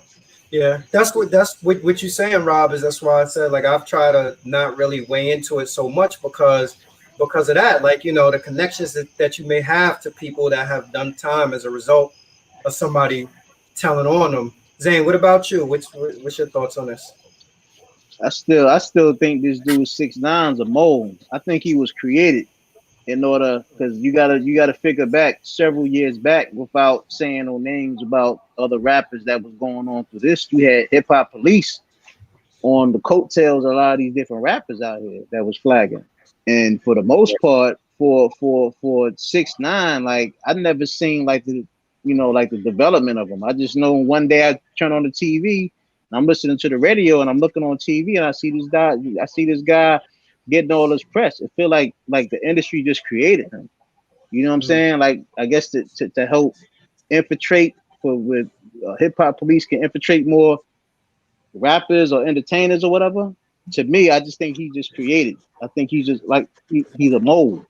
He's a mm, mole in hip hop, yeah. and he's not the only mole in hip hop, but he's the poster child right now. And just like how Rob said, there's going to be an upgrade of him. You Mm, know, they either there's another rap out there that just don't have no sense that's lost, mhm. such as a 6ix9ine, or the industry might be creating another mold. You gotta date back to when I don't know if you guys heard about this, but the dude from Bone Thugs, right? I don't know if it was Crazy Bone or Lazy Bone or whomever, but he was he got some stuff on YouTube, which I already heard before anyway, several years back. There was this big meeting back in like the late 80s, early 90s, to where they had these rappers that had a lot of influence. I think it was like Easy E and a couple other people behind the scenes and all that. Mhm. And the industry had the agenda to where okay, they're gonna push hip hop, gangster music, and all that stuff, and have these younger kids and adults that were still in the gang culture follow that. And at the same time, these dudes is building more and more prisons. You see what I'm saying? So just like how Rob said, there's going to be another 6ix9ine, whether it's a real actual lost kid out there that's just looking up to this gang culture, or the government is actually creating an Mold, image like you said, to mold. a Mm, mold. mm. What do you think, Corey? I try not to get into conspiracy theories with that.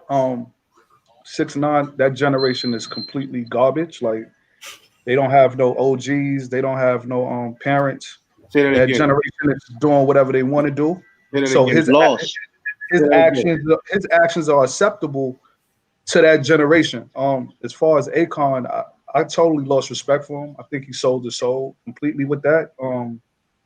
I don't know how you go from building a community, empowering Africans, and then you go back and you double back on something that where you came from and try to make an excuse. This guy was put there. Oh, he wasn't protected. Like, come on, like if you from the streets, you understand the dynamics of single parent household. You understand the streets. Right. You get swallowed up. Right. This kid is making independent decisions. You're a grown man if you out in the street. That's just it. Yo, this nigga was setting hits. He's Right. So Yeah. you know right. what So when I seen that Vlad interview, Vlad is an educated journalist. So my thing is hip hop artists, entertainers, athletes, to me, majority of them are all idiots, right? They was gifted. They didn't listen to teachers when they was in school. They found the talent. They got rich. So they basic principles of thinking is not there. That's a clear example. Yeah. Right? His rationale is off. I don't understand how you make sense of that. you don't. How do you? And you're sitting here making it seem like he's telling my son, but it's entertainment. Nah, nigga, going to jail for 40 years is not entertainment. Going to Central Booking ain't entertainment. What you mean entertainment? I'm gonna tell you what I guess like one of the biggest challenges for me has been with this. So here's the thing. To listen to Akon say that 6ix9ine made the decision he made based on his family, I don't necessarily know if he made the decision that he made based on his family. The part that troubles me is that 6ix9ine came home, and I think 6ix9ine has, you know, as much as people say that 6ix9ine has embraced being called a rat and he's been out in the open and been forward with that, you know, that he cooperated. I think what kind of infuriates people is the fact that his supporters have kind of doubled down on attempting to change the narrative of what an informant looks like. So, you know, once upon a time, if a person was an informant, they were an informant. It wasn't, well, you know, they became an informant because somebody slept with my woman or somebody stole my money or they did this or they did that, you know. It's hard for us, I think, to listen to this because from our generation, we came from a generation where it was almost like unspoken of, or it was understood that if you were in the street, you abide by the rules of the street. And I'm not saying abide by the rules of the street of no snitching. That may be one of them, but abide by the rules of if you're in the street, you live by whatever the street code and the street ethics are. And I think that, I don't mean to cut your wisdom because I hate that word code. Code is another word for simple accountability. Yeah. So fundamentally, right? Fundamentally, how we're wired is different than how this generation is wired. Me personally, I don't have any issue with if he cooperated, he did whatever he did that. Like I said earlier, the way that I operate is that if you have a different set of moral and ethics, and it does not only apply to whatever's going on in the street. If your morals and your ethics don't align with mine, then I'm not going to be affiliated or be around you. And that's why I've never chosen really to speak on the subject in depth. Right. So if he did decide that he was going to take this deal and whatever it is, to me, it's like you got to live with whatever the repercussions are as a result of taking it. And this whole image of that, I'm comfortable with being informant. I'm comfortable that I've told on people. To me, it's just something that looks really contrived and it looks fake because everything that I see that younger generation people have bought into, like, oh, this man's living his life and he's enjoying his life and everything. I look and I see a person that's very depressed and sad, you know, and rappers have security around them 24/7. But the security that's around them 24/7 is not security solely based on, yo, somebody's always out the gun to make a name off of me or to gun me down. Despite the fact that we've seen rappers and, you know, recently, you know, things like with Pop Smoke and XXX Tentacion happen. Rappers have security around sometimes just because they don't want to be constantly bombarded by fans and stuff. There's a number of things. You know, I think that what happens is that nobody wants to wear as much as there's this illusion of that, you know, I'm comfortable with being an informant. I did what I had to do with my family.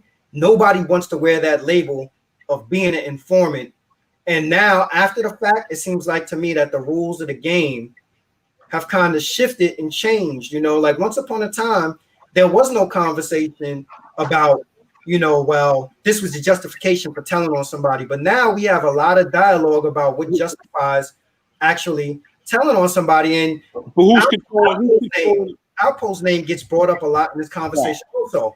Right. The difference between, I think, Alpo and him is that I don't see Alpo online talk. I think Alpo has truly embraced. Like, the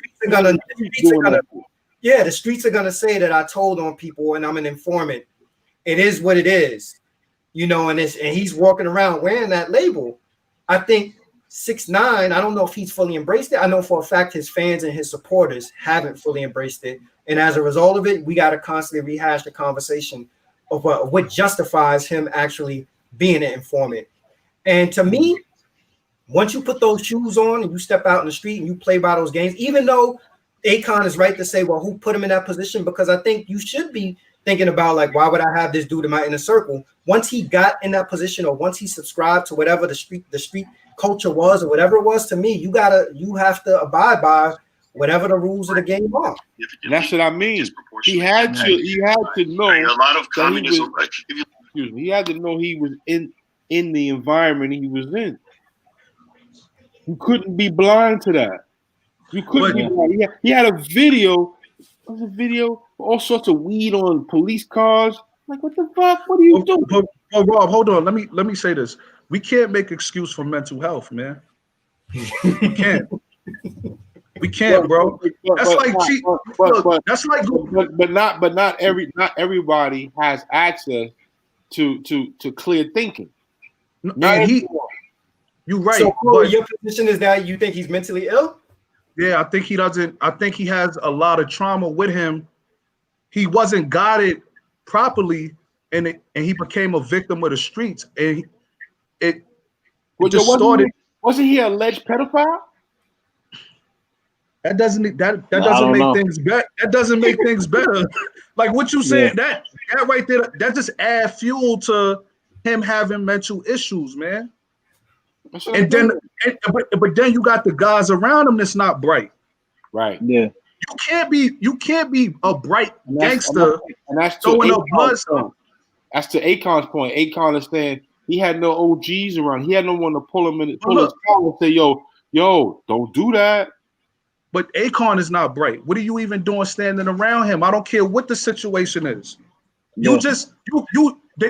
Look, in his interview, they were talking about how he ran a car theft ring and made a certain amount of money, right?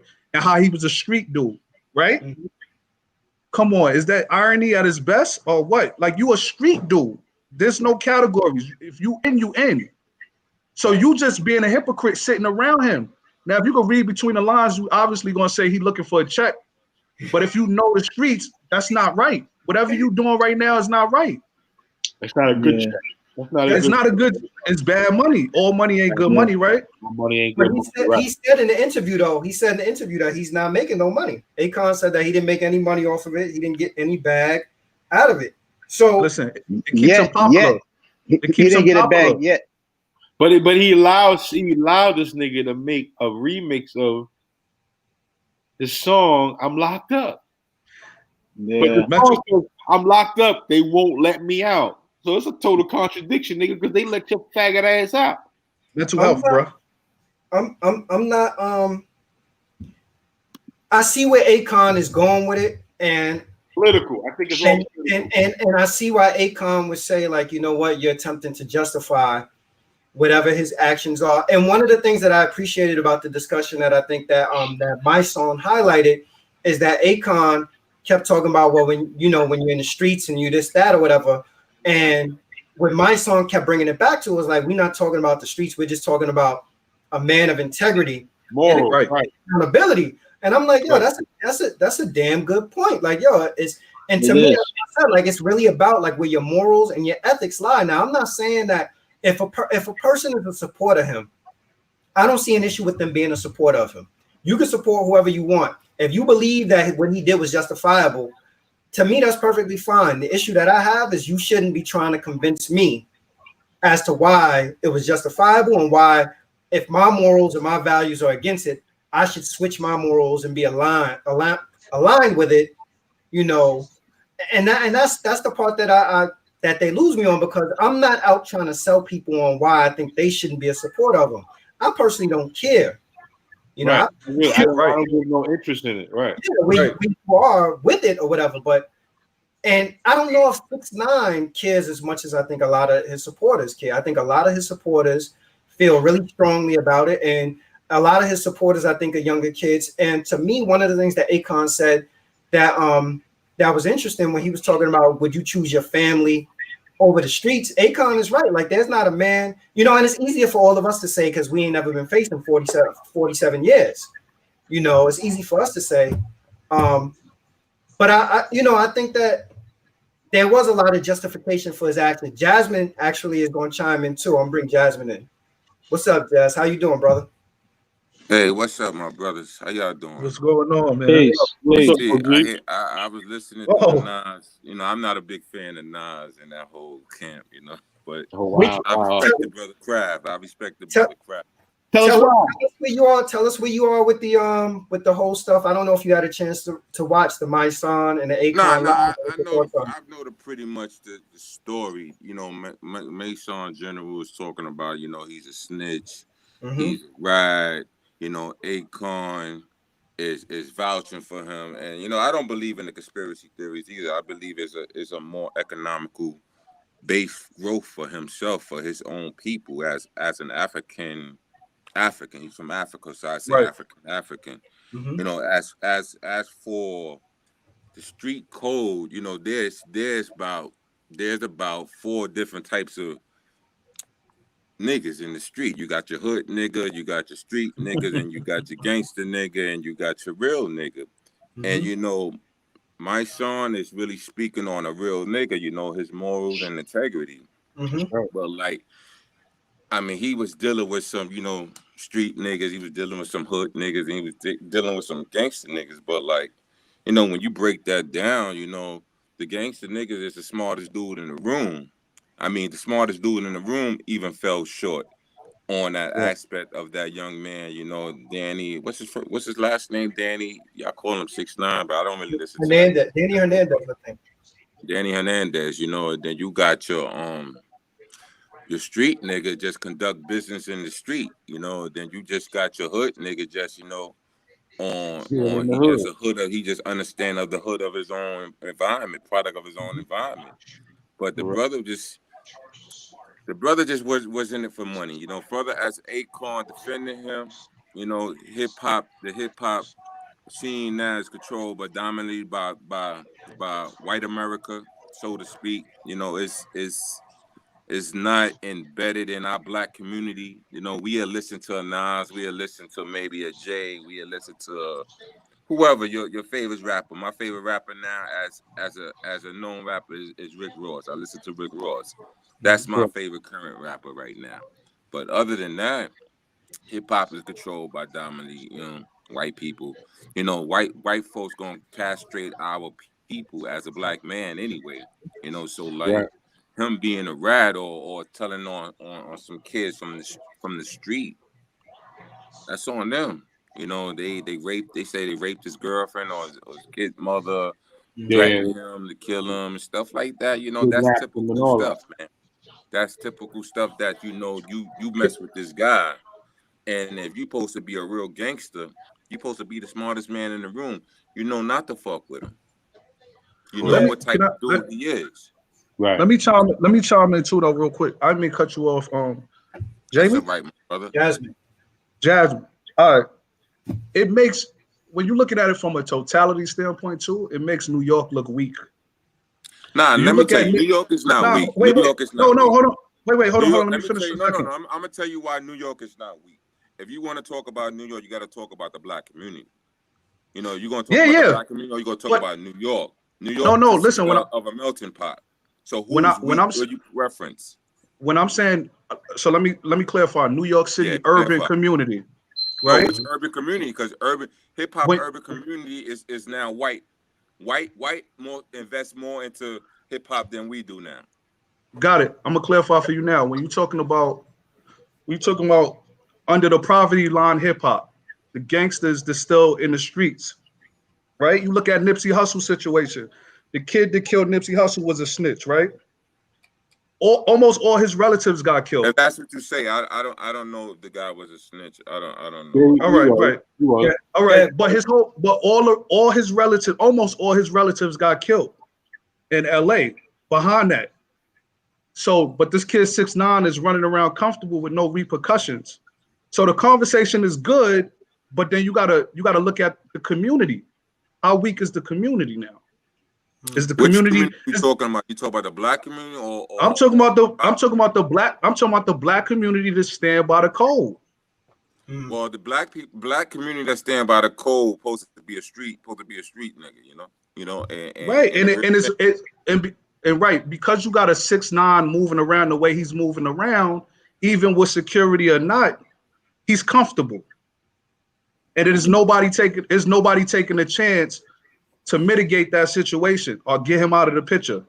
Do you really think though that he's comfortable? Because honestly, like I said, I look and I see that stuff. I don't see a person that's comfortable. I see a person who made a decision to make sure that he could come home. But it doesn't seem like to me that he's a person that's really truly enjoying his life. He can't. Listen, me and you. All right. I'm on the same. Hold on, let's go. Yeah, Rob. We go to Rob and then Corey, and then we'll go back to Jasmine. Go ahead, Rob. He can't be comfortable. Son. He's walking around with Ninja Turtles, and these guys is looking like SWAT, running them in vans. Right. None of that. And I don't appreciate this being under the culture of hip hop because this is not hip hop. We should not be discussing the validity of someone who want to play like they in the game, and now when shit get hot, I don't want to play no more. What part of that? Hey, hold on, because we're trying to make sure everybody get it, Corey. Look. Right, and Shannon, trust me, I agree with you. I'm trying to look at it from a devil advocate standpoint, but the guy he's comfortable moving how he moving. He's in his skin. And yeah, the kid might be stressed out. He might be depressed. He might be feeling a certain type of way. He got to look himself in the mirror. But when you get somebody like Akon that's coming from hip hop, embracing that, he brings that energy to him, right? Only thing that does it could be detrimental to Akon. Akon ain't making no music. You know what I'm saying? He's building a community. So he's looking at it like whatever message he's trying to bring is totally wrong the way he's going about it. So you think that if Akon was actually still more active making music, that Akon would have been reluctant to co-sign him? 100%. And I think if he wasn't rich, the way his frame of mind is, it wouldn't be. I'm gonna accept him. I'm gonna accept him. And the way Mysonne is still talking like that because he's still at the bottom, right? I got my reservations about Mysonne, but that's neither here nor there. But when you get a certain amount of money, you tend to relax because you don't care about judgment no more. Forget what everybody say. Yeah, I'm making money. I'm making money on the other side of the entertainment business. I don't care about hip hop. I'm just here just because of my personal influence. You're right. You learn how to leave things alone when you get a little money. You know that certain things they're arbitrary, man. They're trivial. So you learn how to leave things alone. But at the same time, this guy is not good for any culture. He needs to sit his ass down and deal with the situations he got himself in. Like I tell anybody any day of the week, wherever you are in life, you got yourself there. Ain't nobody pull no fucking trigger. Ain't nobody stick nothing in your ass. Ain't nobody do none of that. You got yourself there. You're thinking, the things you said yes to, the things you said no to, got you sitting where you are. And now that shit is hot, and you don't want to deal with the heat, and you don't want to go to jail, but you're still out here like none of that shit affected you. Because you got security running around with you, holding you down. That shit is whack. And that shit is not a part of the fucking culture. I don't give a fuck. It's not. Shannon, listen. Yeah, Jazz. Yeah, Jasmine. Yeah. I come from the streets, man. I come from the hood. I grew up in the hood. I'm still a current active member of Black Space Zulu Nation Gestapo. Shout out to you, big homie. Shout out to you, Islam, FOY. So like I'm also my profession was an educator in the Department of Education school system. I left the education system in 2018. I worked for a lady named Irish Blige. Now I don't know if y'all know the story about her. And what happens is a lot of people lose integrity and lose the morals Right. of giving a person up. Like, all right, I know certain things about certain people, but I'm not gonna lose my faith because I went through all those 4 steps to Right. become this person I am today, Correct. which is a real nigga or a real man or a real black Right. man, or how you want to phrase it. So I'm not gonna sit here and tell on this person and say so and so, so and so, so and so. If you rate my ex-wife, My bad. if you trying to rape my girl, if you trying to kill my son, I'm gonna deal with you according to. Right. That's why people do.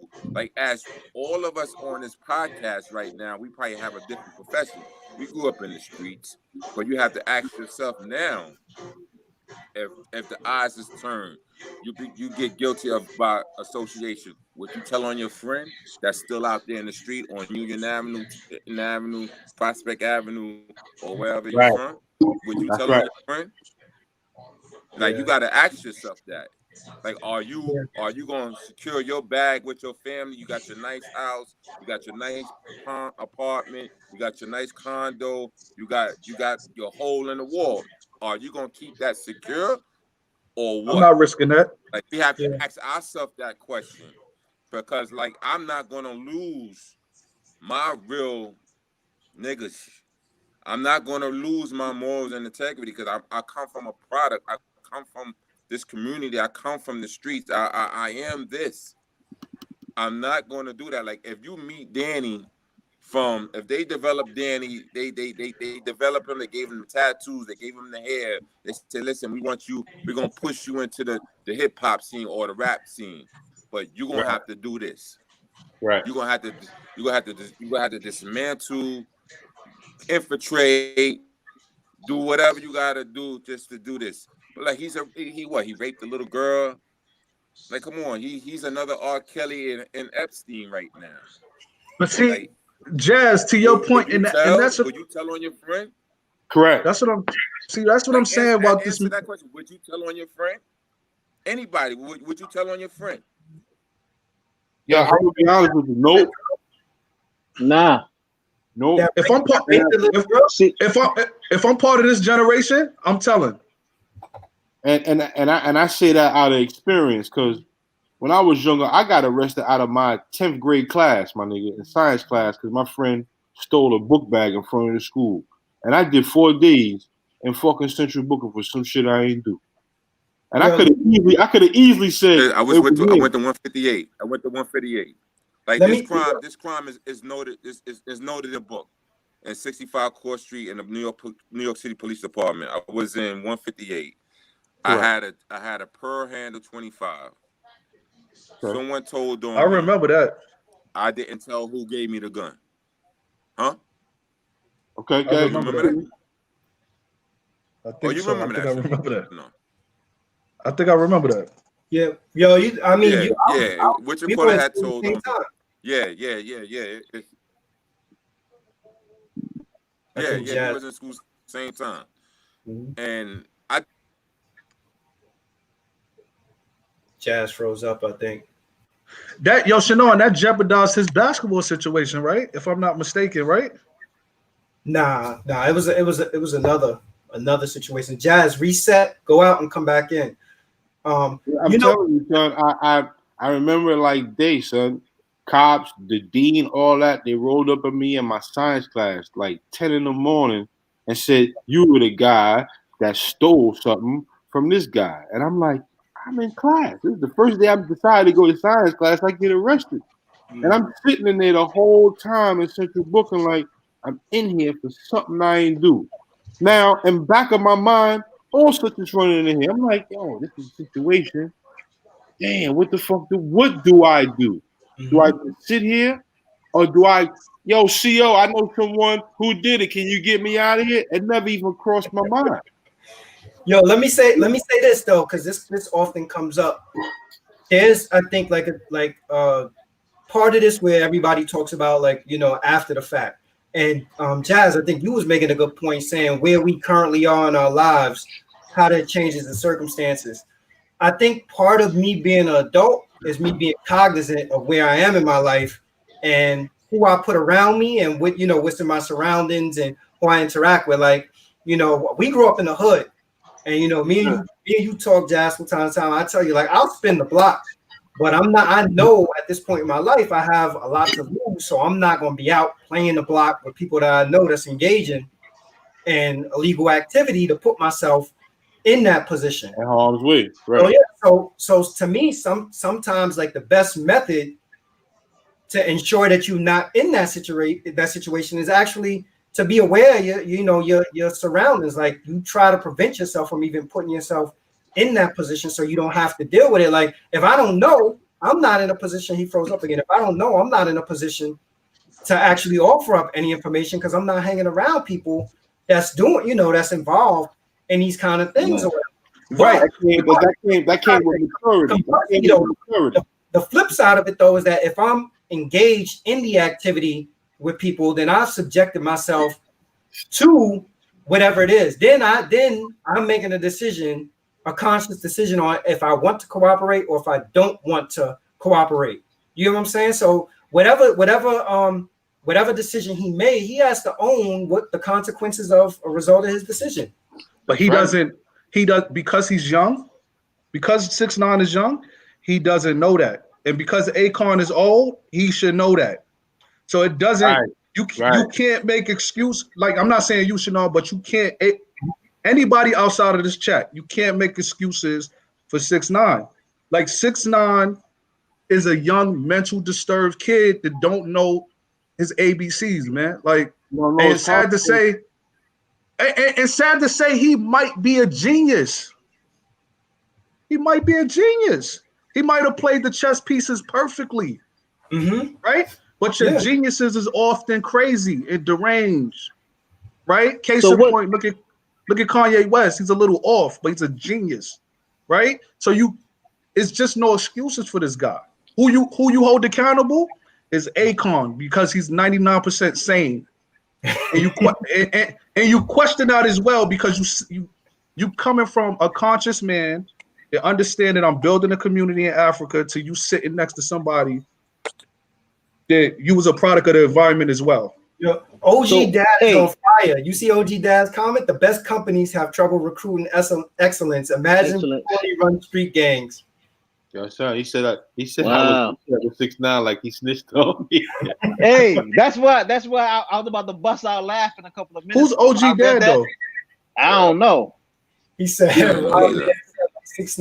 he said Rob upset like 6ix9ine snitches on him. He said that he typed that minutes ago. I'm about to bust out laughing. And the reason why it hits me hard that way, because I have friends who've been snitched upon and did a lot of time. When they came home, they were not the same, my nigga.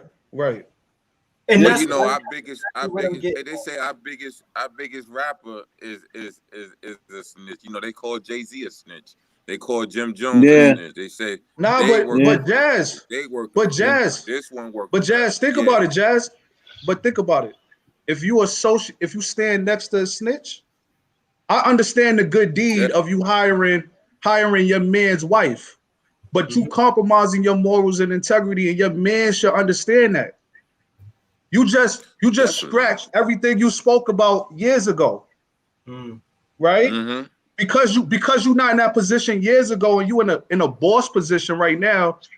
What about your reputation? You from the era where your reputation meant a lot. Yeah, so you compromise that? You compromise that? I don't. Hey, fellas, what do? Tell, you know, I'm not going to tell on it. If I know, if I got one of my guards, if he decides to go steal time right now, you know, I'm not going to report it. You know, you don't do. I just got different morals in life, man. So, you know. Jazz, let me ask you this. Jazz, let me ask you this. So that same guard, right? If he decided he was going to steal time, but then later on you found out that he was messing with your girl behind your back, or that he he keyed your car or whatever, does that warrant you telling on him? Nah, I don't. That don't warrant me. I have morals and integrity, man. I have and morals and integrity. that's what I'm Right. getting at. Like, there's just been like this Because over what happened is the way as we believe also the Nation of Islam for a while we believe that an eye for an eye, tooth for a tooth. That's That old time religion. Yeah. But that's what I'm getting at. Like, now there's this overly justification as to the stuff that you did. It was warranted because of whatever. Go ahead, Zane. I know you want to say something. Hey, do anybody know like how he came up with his rap name? 6 I 9. don't know. He's a filthy bum. No, hold on. He was sleeping with little girls, nigga. No. Hear me out. I'm about to break something down. So, do anybody know the reason how he came up with that name? No, how did he come up with it? All right. Well, what I'm thinking is, since I, sitting back collectively thinking about all the stuff we're talking about, what's the 6th letter of the alphabet? A B C D E F. G. No, it's not G. F? 7. A B C F. F. Right? Mm-hmm. What's the 9th letter of the alphabet? G. Is it I? I. Right. Federal informant.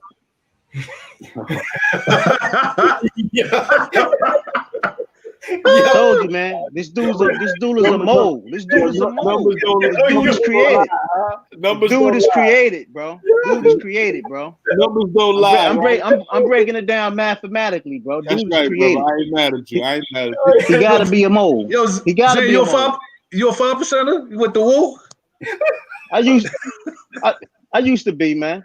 Me too, man. Listen. I used to back in 98. What's today's math? 98, 99. Today wisdom knowledge, huh? Today wisdom knowledge. Today wisdom knowledge. 2 and 1. 2 and 1. Yeah. But I tell you what, when everything's said and done, y'all remember this part right here that I said. Because the 6th and 9th letter is FI. The dude got to be a damn federal informant. He has to be. Like I said, 40 minutes ago, the dude had to be created because I never with Bobby Shmurda, we all saw his stages of how he became big. Even with any other rapper you name, this dude before he came out that year, he came out with them songs. You never heard of no damn Tekashi 6ix9ine. Zane, you make a good point because the reason why I think this conversation is so prevalent right now is because we all see what was going on with Bobby Shmurda. Yeah. So it's something to compare and contrast it to, and people are looking like, damn, Bobby Shmurda's story is that he took time, so that way Rowdy Rebel, so all his rules, and then here you have another story where somebody else was cooperating, and I often hear people say that, that he had, he took accountability because he copped to 9 charges. If you cop to 9 charges, but you still only get a year, then whatever information you had to be substantial and pertinent information on the case for you to get the kind of deal that you got. So again, I go back to like, I don't know what that man's circumstances was that made him decide that that's what he was going to do. I just don't want people attempting to try to spin and tell other people why they should be in agreement with it. If you're in agreement with it, you're in agreement with it. God bless you. That's how that's who you choose to align yourself with, whatever it is. Nothing wrong with that. But don't try to attempt to convince or justify other people why they should think that it's right. Correct. I think I agree. I think 6ix9ine is a trap for repercussions right now, because he's not federal property right now. But I believe that the justice system undermines hip hop because of continuous mistakes, and I think they're looking for the big fish. They put him back on the streets. They took him off house arrest very fast. That's taxpayers' money. Somebody going to touch him, and that's going to be a whole new line of prosecutions that's associated with a rapper, because hip hop is so ignorant, right? Yeah. You got and then you got Bobby Shmurda coming home soon, so they all kind of got affiliations with each other. And then Pop Smoke is dead, so it's a whole line of when it comes to conspiracy theories, I believe in that right there. But 6ix9ine being created, I don't know, man. I just think that the generation is just stupid like that. I already broke it down mathematically for you, bro. So later on, when the cover gets pulled, remember y'all saw this episode. OG Dad says Zane is thinking too long. Well, the law, I think the law still applies to. The law still applies to, you know, a government witness, you know. There you go. Penalty, you know. Right. Yeah. So somebody touch him is a rap. Yeah. There's a he got Ninja Turtles around him, son. He got them big they look crazy around him. But they just got tested though. You know they got tested last week. Yeah, I saw that on that online. Yeah. There's some idiots in the street that's going to test them and put their own self in trouble. Just cause. Yes, sir. Just cause. But, you know, they license to kill, you know. You're gonna take a chance. They license to kill. Like I ain't gonna kill you. I have my license. How valuable is this dude where he has to have licensed killers around him? I mean, it's at his expense. He's paying for his security. And the cases is, and there's still cases. He's still got to testify on certain cases. Then, but like, this dude made that much damn money. I mean, and Zane, you bring up a good point because that's what I'm wondering. I'm wondering, like, how long is the money actually gonna last? Mysonne said that was interesting too, which I was like, weird. Mysonne said he was like, because Akon was talking about his talent, and Mysonne was like, "What talent?" He was like, "Give me a 6ix9ine bar." You know, Mysonne was like, "I don't think he'll be around 6 months from now." Here's the thing: like, I disagree with Mysonne because I do think he'll be around 6 months from now. I don't know if he's going to be around at this magnitude because I don't know if the conversation is going to continue on. And I think that if 6ix9ine truly wants to live and have more freedom, I think that he would probably have to leave the country and, you know, seek to do his music outside of the country and stuff like that. Because I think that's where Akon come in. He's such a polarizing figure at this point. I just think that people are so, you know, people are just so on him. So Damon Cassell said, "With what paper, bro? He's gonna be protected." His last couple of singles, he made some money. Like he hit the charts. I mean, the kid is part of a generation that don't care, man. They don't have no filters, son. They don't have no OGs. They don't care. Support. There's no one giving them jewels. There's no one supporting them. They're flying by the seat of their fucking pants. Look, somebody was saying who's his OG. When I listened to that discussion, I was like, "Dale, who's Akon's OG? Who's the person?" Tap Akon OG and be like, "Yo, Con, you know, like, is this what you really want to do?" Like, you know, and it may be a business move for him. It may be like Rob was saying, him believing, you know what, this is reform. You know, and I'm trying to work with him. This shit is political, shot. It's political, man. Because what if it's this too, though? What if it's this too? Like, I'm sure majority of us on this chat play chess or avid players of chess, correct? Mm-hmm. Right. Yeah, I play. So say if right, there's a major figure that's trying to get at 6ix9ine, but they using Akon to buddy up, and then that's it. So many people that sold their soul in hip hop. That's a possibility. Yo, Zane, this is just a joke. So you're playing a lot of Madden, son. You over there you're making plays. Nah. I'm saying, but that's how. I got you, but that's how my mind think. Right. Like if I'm trying to get somebody. Yo, shout out to my nigga Chill Woo. What's up, B? I see you in there with all that paper bro guy, right? Yo, son, chime in, come in if you want to, bro. Yeah, I just how you call it. Like I don't buy the facade.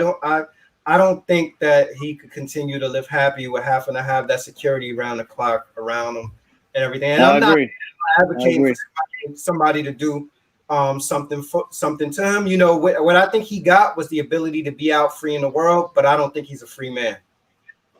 No. He ain't free with that. Not at all. Listen, I I got $10 of Mexican to touch him. Yo, Chew, hold on, yo, Chew, you know how passionate I am, son. When I get to talking, son, I'm off the handle, son. Big Chew's gonna be easy, bro. Say that again, Corey. Say that again. I got $10 of Mexican to touch him because that's where he screwed up. Right? You Mexican and don't embrace your own culture. Somebody need a name. Somebody gonna touch you and make a point. Like they don't tolerate snitching. Yeah. I feel that way. Anything, niggas that throw eggs at him, somebody gonna do something. I feel it coming.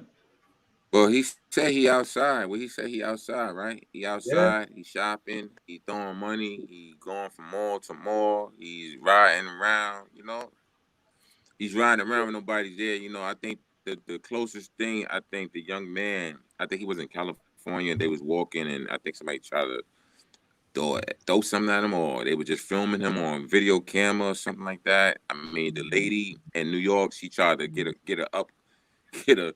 come up by falling and stuff like that. I mean, we people, if you want to touch a person, you touch a person. If not, you know, it is what it is. I mean, I don't put too much energy in it. You know, I don't listen. Yeah, you just don't be bothered, right? Right. Yeah, I don't listen to him. So like, I don't get caught up. And he's a rat or he's not a rat or this one. Like me personally, you know, there's a lot of hip hop artists that work with the hip hop police, that work with the feds, that work with, you know, NYPD or whatever state they in, you know, police department. You know, like the young lady today or yesterday, what's the Megan Thee Stallion? She went out there and said, yeah, he shot me. Yeah, I saw that, man. I was like, damn. Yeah. Like, she fed up. I saw that. And she fed up. This is the same lady that caught a charge some years ago for assault charge. She said she's from Texas. Woo wah, woo wah. And I'm like, wow, all right. I hear that, my sister. Yeah. You could have I'm listening. You could have took it as, you know what? All right, I got you. You shot me. All right, I got you. You know, and that's the code of the streets. Here's the difference, though. I think, though, like, yo, and this is what I don't think people understand. Like, there's a difference between being a civilian and somebody who profess that they in gang life. Like, if you a civilian, you a taxpayer. Like, to me, if you a taxpaying dude and you got all this stuff going on and people extorting you and all that or whatever, that's different than saying, like, yo, we in the same gang together, we hanging out and we doing dirt together. And I got caught. Now everybody caught. So Meg Thee Stallion, like, listening to the stuff that she got going on, and I heard some of it. I don't know if she specifically named him, but Meg Thee Stallion. Yeah, she named him. Yeah, Meg Thee Stallion to me though is a civilian. Like, I've never heard her portray herself as a gangbanger. I never heard her say, you know, she flagging, she running down on people, she got the gat, none of that stuff or whatever. So that, I think, to me, there's a clear distinction between what the expectations would be of her versus what the expectation would be of him. Like, and I don't follow the dude enough. I don't know enough of his music. The music that I did hear from him, you know, it wasn't like I was like a fan of his music or anything. You know, I've heard people say that it's you know, it's racism. That's why people are coming down on him. But I point out to people also that, you know, Hispanic, Latino, you know, like it's not a race issue.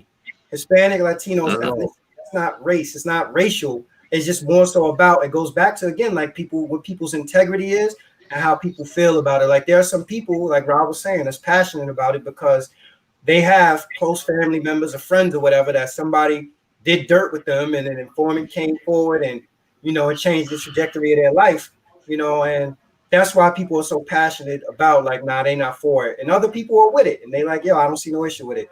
God bless them. I just know, you know, who, based on where my morals and my ethics stand, who I align myself with and who I want to be around. Yo, keep good. So do you guys keep good people around you, B, for real? So do you guys think that he actually wasted his time having that dialogue with Akon, or you think it was something that needed he wasted his time. He wasted his time. Who you talking about? That's what Mysonne? He did it. Yeah, Mysonne. Mysonne is he's disgruntled. Mysonne is disgruntled, bro. He did it for ratings and the publicity. Yeah, you know, he ain't a rapper. He's not on the charts. So, right. He said he's been out of rap. He said he's been out of rap for 7 years. Get him on the chart or get a buzz out of him. it'll work. Like y'all was talking about Hey, Foxy Brown. I used You to know, you always threw a see him plug. like under. Now go ahead. Go ahead. Y'all was talking about Foxy Brown. Now I threw a plug for Foxy. Yeah, she's not on the charts. She's dead in the water right now. Yeah. So he's dead in the water. All right, you know you need a pickup. You need to give the nigga some coke. He need Mysonne is confused. Like 1 minute you talking, you got your foot in hip hop. Next minute you got yourself in activism. Like pick a lane, bro. Yeah, like give hip hop up for real. Like stay away from the streets, man. Nobody, like the generation is getting older. Right. Nobody really cares about that no more. And stop being concerned with that. Right and the now, culture, telling on everything. The culture of hip hop. The culture of hip hop is maturing. No, not even the culture of hip hop. The culture of man and woman. They right now It's telling on everything. Yeah. They telling on everything. Hip hop is hip hop. Hip hop is an entertainment community. You know, if they making some money, they bank account is bigger than ours. Simple as that. It's like WWF wrestling. It's like wrestling. Yeah. If it's a bunch of props. If they get props caught up in a situation, boom. And you as a gang member or a street person, and you attach yourself to this person, that's your fault. Because shit hit the fan, he or she's gonna tell on you. Hip hop is a project with no buildings. That's the main thing that I don't be understanding. That's why, like, when I look at these artists that go on Vlad and all this other stuff, they be talking about every other thing under the sun of what they did and what the peoples did and giving names and giving dates. And I'm like, Zay, let me help you out. Let me help you out real quick, Zay. There's no disrespect. I know about Vlad. I know about Vlad listen, too. But how you gotta look at them is they don't have it all. They not right mentally, bro. I'm telling you. Any real sane person in their mind is not going on TV saying none of that. Right? I promise you, the only OG person I see really in hip hop is a 50 Cent.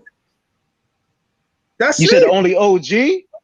Really? I mean, really, that's active right now. I mean, active right now. I'm just saying, I'm saying like with morals and principles. Like, come on, you heard the Pop Smoke story. He telling the young ones how to move and how to act, and don't commit yourself.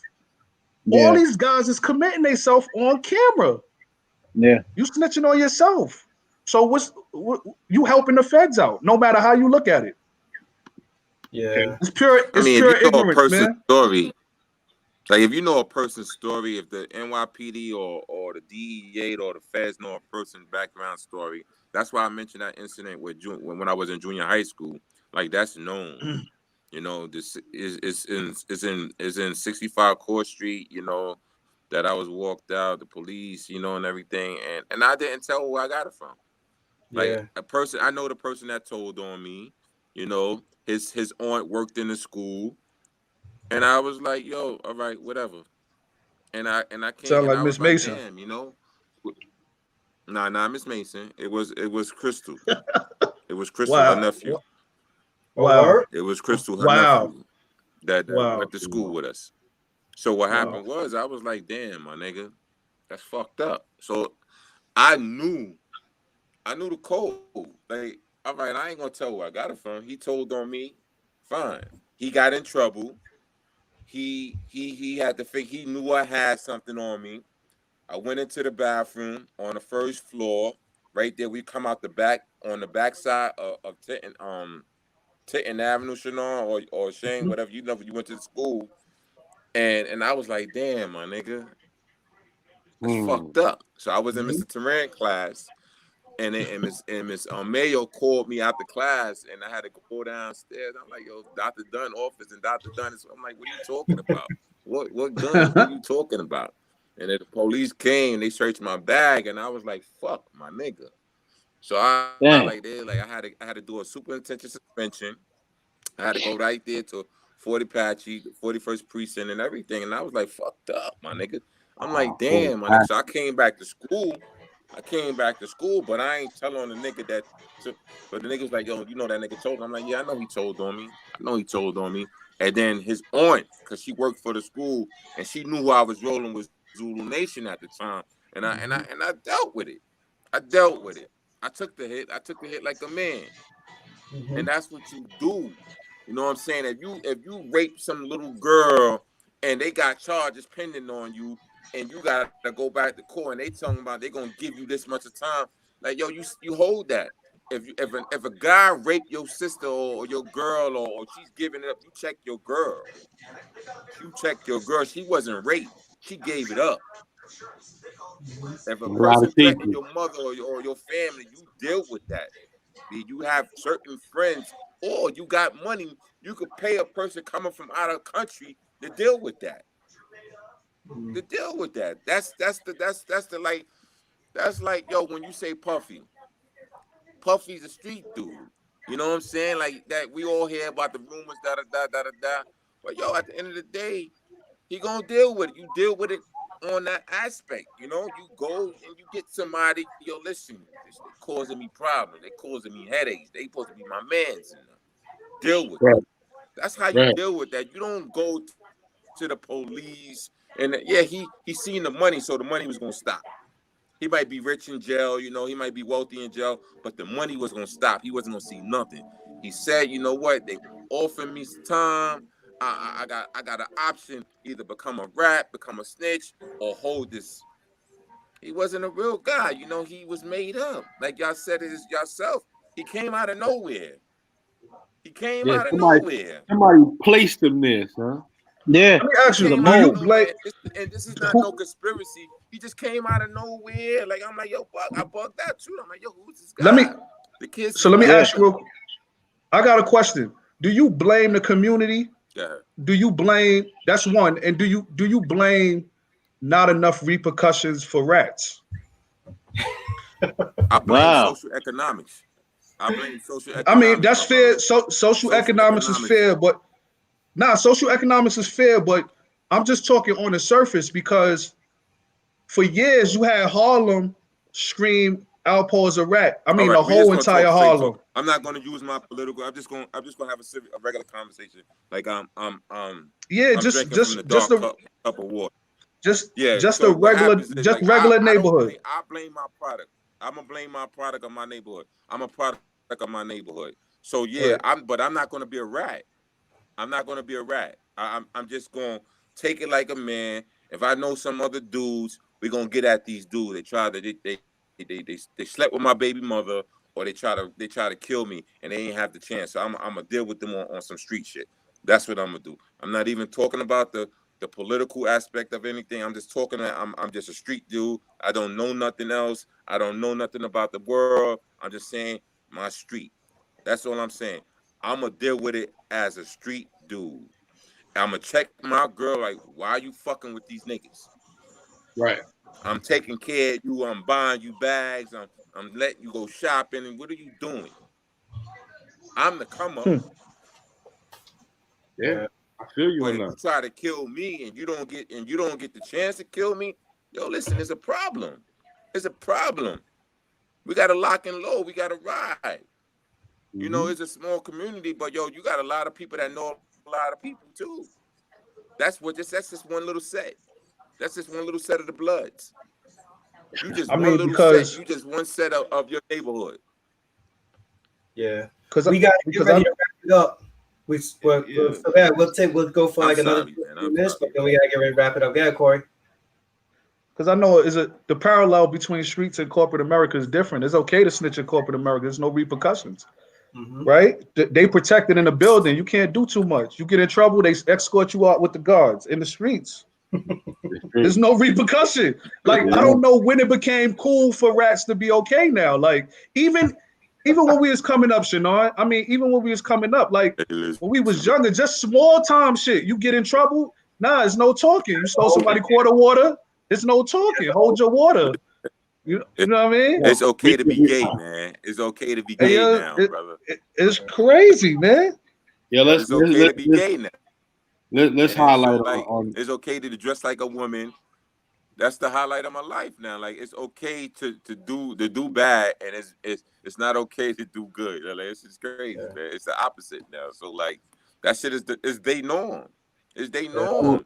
Like, you and oh, I norm. Like, if my brother was gay, but I never knew until my sister told me. He died from HIV. He died from right. pneumonia. He died from one of the So, symptoms of HIV. And Mm-hmm. I never knew knew he was gay until my sister told me. You know what I'm saying? Like he hid it. He hung out down in the village and in Alphabet City and shit like that. I never knew. Like my mother casted him out of the house. She kicked him out. She kicked him out. She kicked him out. So Yo, I'm OG. saying, I'm like, yo, that shit is the norm now. Like that, we heard of that whole situation of Bambaataa. Like I'm not going to even say, I'm like, yo, that's my man. Whatever he do, he do. I don't know. I don't know. Or everybody trying to store him or do it. Like I don't care. I know him personally. But I'm not going to go out there and say, yo, Bam is gay. Bam did this or Bam did that. I'm not going to do that. That's not who I am. I'm built on a different integrity and moral. Yeah. I'm sorry. We gotta wrap up though. No, I was gonna ask Jazz, being the OG in this environment right now. Yo, spit some game, being that you know you deal with the nation. What as black men? You got 5 black men or 4 black men on this panel. You got other brothers listening. What are some of the things as men? I said that we need to know right now. As 5 men on this panel right now, we could put our wealth together and build our black community back up, man. Or build a community within consists of black people. Because you know, understand what I'm saying? Everybody have the knowledge. Right now, you know, everybody is woke. Everybody is woke. I mean, down to your child probably is woke.